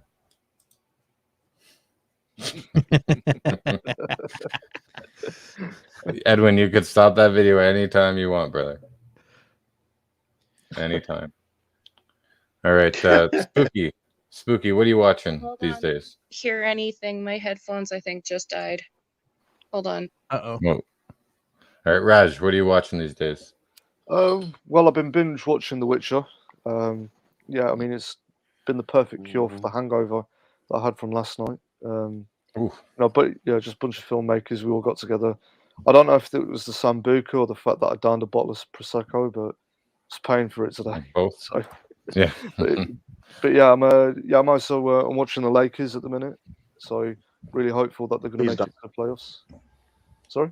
I hope so. Yeah. That's my team, and I'm in pain. I just never mind. I won't get into it. I won't cry on stream. Oh, you're a Lakers fan as well? Oh, that's amazing. But yeah, I definitely think that, like with Westbrook and with LeBron, yeah, they're definitely going to make it to the playoffs this year. So, next year. But yeah, that's it. I've actually got some films that I'm making. One is in post production. I've got Looking forward to that. Yeah, it's a good one. It's a little bit different from the one that I showed you in Clint before. So yeah, so it's a little bit more intense. So how far are you into post on that? You said you were trying to aim for this weekend. Yeah, I think I was being a little bit too ambitious with that. So, but that's me every day, man. So yeah, I think I'm going to be that'll be done by next year. So I think mid-January should be finished. Nice. So, nice. Yeah, and I've actually got a major short film, most ambitious one that I want to do for next year. Logline. Awesome. So the logline is a young man decides to get his revenge on a society that has shunned him and the people in his life that have abandoned him. So this is quite a deep film. I've been doing a lot of research, and I'm actually looking to contact a clinical psychologist to really do the research on this properly. So, can't wait, man. Can't wait. Yeah, it sounds Keep awesome. us updated. Where can we? Raj, want to see some of your. Oh right. Well, I mean, I can give you my handles now or till the end of the show. This is the end of the show, brother. All right. Okay. Cool. Right, yeah, you finally got sick of me. So if you guys want to find me, my handles on Twitter, on Vimeo, and on Facebook are Rajnish Sharma Films. So you'll be able to find all of my work there. And I'm also available on Instagram with the same handle as well. And also got a Facebook page with the same name. So yeah, if you guys just want to have a look at my stuff, give me a cheer. Write horrible reviews, whatever. I don't care. Just go watch them and let me know what you think. Damn, where are you? Crazy. Cool. Matt, what are you watching lately? Okay, well, here's a show that maybe a lot of people have never heard of. It's called C with Jason Momoa. It's got an interesting premise where basically the whole world has gone blind and it's been quite some time. And you know, you kind of think to yourself, well, how the fuck are they going to make a show where everyone's blinded in the middle of fucking nowhere? But they do it. It's got some really cool fights in it. You know, like sword fighting. They implement a lot of thought into the whole blind situation. And the premise is that sight is considered to be like witchcraft, and if anything like that is found, you know, they're killed immediately. But sight is starting to come back. It's a pretty good show. It's in its second season right now. Yeah, I heard it was really good, but I just haven't watched it yet. It's got some interesting things going on in it. Yeah, I think it's worth a watch. Nice. And I just want to point out to everyone that that's actually Matt in his profile picture with his armor. That's some pretty badass cosplay. It's awesome. Yeah, that's sick. It is functional. So if things could turn to shit, I got at least something. Charlie, what are you watching lately? I'm finishing up Orphan Black. I really am enjoying that. I saw the She-Hulk trailer, and I really wasn't. I'd watched Tatiana Maslany in anything before, and so Ethan was like, "Hey, bro, have you seen Orphan Black?" I was like, "Nah," and she's really talented. Like in that show, for you to play 15 different characters on the show, and each one of those characters feel like individual people, was amazing to me. I'm like, she's talented, really talented. So it has me really excited to watch She-Hulk. But that, and I'm gonna start The Witcher pretty soon, the second season, because we had to do a review on it for the channel. That's about it. That's all I've been watching so far for a minute. Then I just watched Spider-Man today. Nice. Besides that, yeah, I gotta watch Orphan Black myself too. That's been on my list. So many properties on my list to watch, but there's never enough time. Clint boy, I'm watching Wheel of Time. That's what I'm watching on Amazon. So good, eh? It's good. I'm enjoying it a lot. I think I'll start enjoying it this weekend.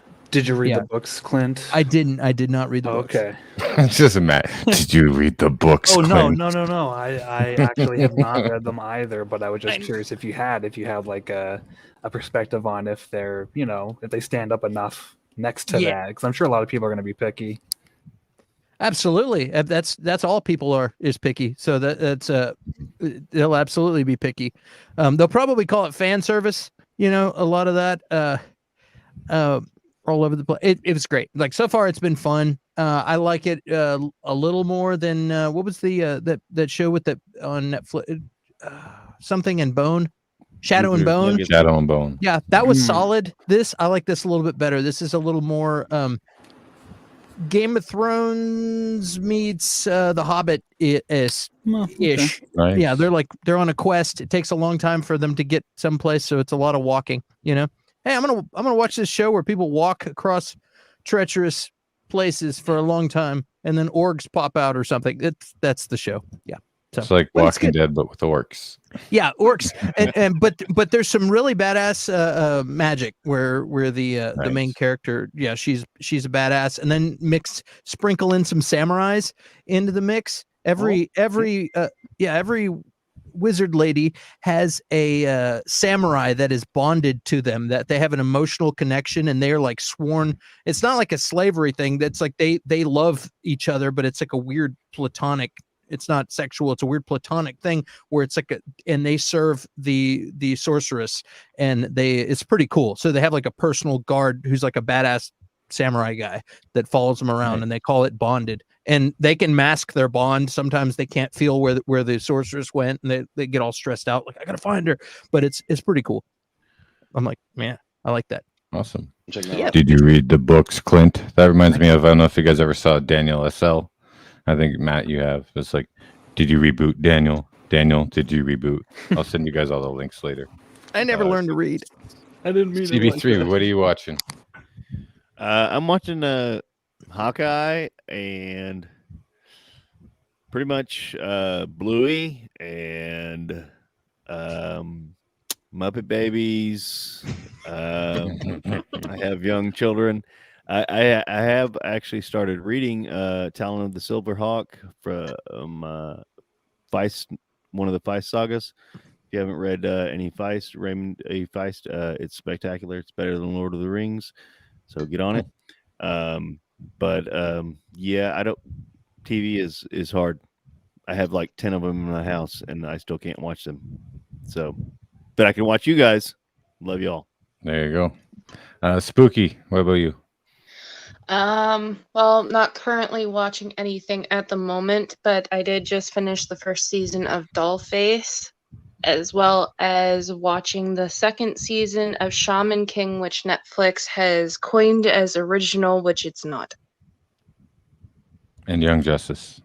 And Young Justice, yes. Sorry. Which we'll be watching. We'll be watching season 3 this weekend. I watched Shogun Assassin last week, and I've been watching the Lone Wolf and Cub films that made up that whole movie. I didn't realize that they spliced together the first 2 Lone Wolf and Cub films to make Shogun Assassin, and that was pretty cool. Kind of big into that, and yeah, Young Justice. I'd seen season 1, and then when season 2 came out, it had been so long that I didn't watch it because I forgot the stories. But yeah, we just binged season 1 and 2 the last week and a half, 2 weeks.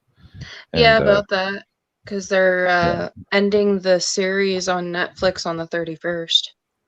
Right. So you guys have a week or so to watch it. What's that, Charlie? I said season 4 is amazing. So much so, I may do a little mini video essay on it because I've enjoyed it so much. So no spoilers. Yeah. Oh yeah. It'll be. So we still got to get through season 3, but we're not sure if we're gonna binge season 4, like wait for it to finish, because I know it's like halfway through right now. But the problem is, we had to order the season 3 disc set because on Crave here that has HBO Max has no Young Justice. Like the selections for DC animated films just completely suck, and it's not on Netflix or anything. The entirety of Crave is not even worth the purchase. That's how bad it is. Yeah. We just got it because my sister wanted to watch Sex and the City, and Matrix comes out next week. So I'm very happy. I want to watch Sex and the City too, to be honest with you. I've seen every episode, man. So I'm good on Doom that. Patrol. Did anyone watch Doom Patrol? That was just another one that I finished. Or Doom Patrol. It's so Did you finish it? It's so good. I think it's fucking great. Everyone should watch Doom Patrol. Wait, I told you. Yeah, whenever you want. Can you explain again? Is it Lone Wolf and Cub is on Netflix? Did you say? No, I had to order the Blu-rays. Oh, okay. Yeah. So. Did you see Arcane yet? Did I see what? Arcane. No, we were talking about that today, though. That's also really good. And we were thinking about watching it this weekend. Look, there's so much stuff to watch, right? Like, how the hell are you You'll supposed to particularly sleep? appreciate Arcane, man. You should put Arcane at the top of the list. It's all right. It's so good. The animation. You don't have to well have done. this. You don't have to have this background for a League of Legends. You can just watch it. You can just watch it without any background of who they were. You can ignore that. They don't play. We'll watch into that it in terms of after the game. season 3 of Young Justice. Then. Yeah. Well, no. Yeah. Matt's known me for like, oh my God, has it been 20 years now? Probably about yeah. It's almost 18 or 19 years right now. Yeah. Wow. Okay. Old movie. All right then. Okay, so where can we find you, Clint? You can find me right here. And you can find me on Twitter at the OG Clint Baker, and check out Clint Baker channel on YouTube. All right, CB3. Here winner in versus. That's me, man. It's okay with me. What about you, Charlie? You can find us at the Then and Out podcast on YouTube, Instagram, Twitter, TikTok, pretty much anything there's a platform on, we are on there. Twitter, not so much. We're not that active on there, but we're trying. But yeah, Then and Out podcast. And Spooky. You can find me with this particular spelling on TikTok, Instagram, Twitter. And I actually do have a YouTube channel. There's just not much on it, so yet. Not yet. Not yet. And Pinoy Video Gamer. Yeah, I write for Geekosity. So check out geekositymag.com, and I'm on YouTube and on Twitter and Facebook. All one word, right? Pinoy Video Yeah. Gamer. Yeah. You've been uploading a lot of little clips from your gaming. I really enjoy those. Keep that up. Yeah, thanks. Okay, who just left? Charlie? Pinoy. No, Oh, wait. no, Yeah, he's there. Charlie. All It right. was Charlie. Charlie Sorry, everything Okay. moved. Wow. And we'll just put this picture up for Plum. Yeah, Poor guy. Nice. Poor guy took a header over his e-bike this week, and he cracked his collarbone. Oh, that's the worst. Yeah. Yikes. So all the best to you, Plum, and you're part of the. And we'll just we'll keep you in our thoughts. Just heal, rest up. Don't do too much editing. Feel All better right, soon. Multiverse Productions. Yes, super cool. Thank you for watching. Marshall Thank you for Lewis, having. very interesting. You joined us. Thank you for joining. Prince Zodiac, no, but I did see the thumbnail of that, and it did make me curious. Please let us know how that true story with Kevin Hart and Wesley Snipes is. It's really good. Thank you all for. Yeah, I definitely recommend it. It's so good. Yeah. Easily Right. Kevin Hart's best stuff ever. Cool. Well, thank you everyone for joining, and thanks for watching. Really appreciate it. You guys have a good weekend. No matter where you go,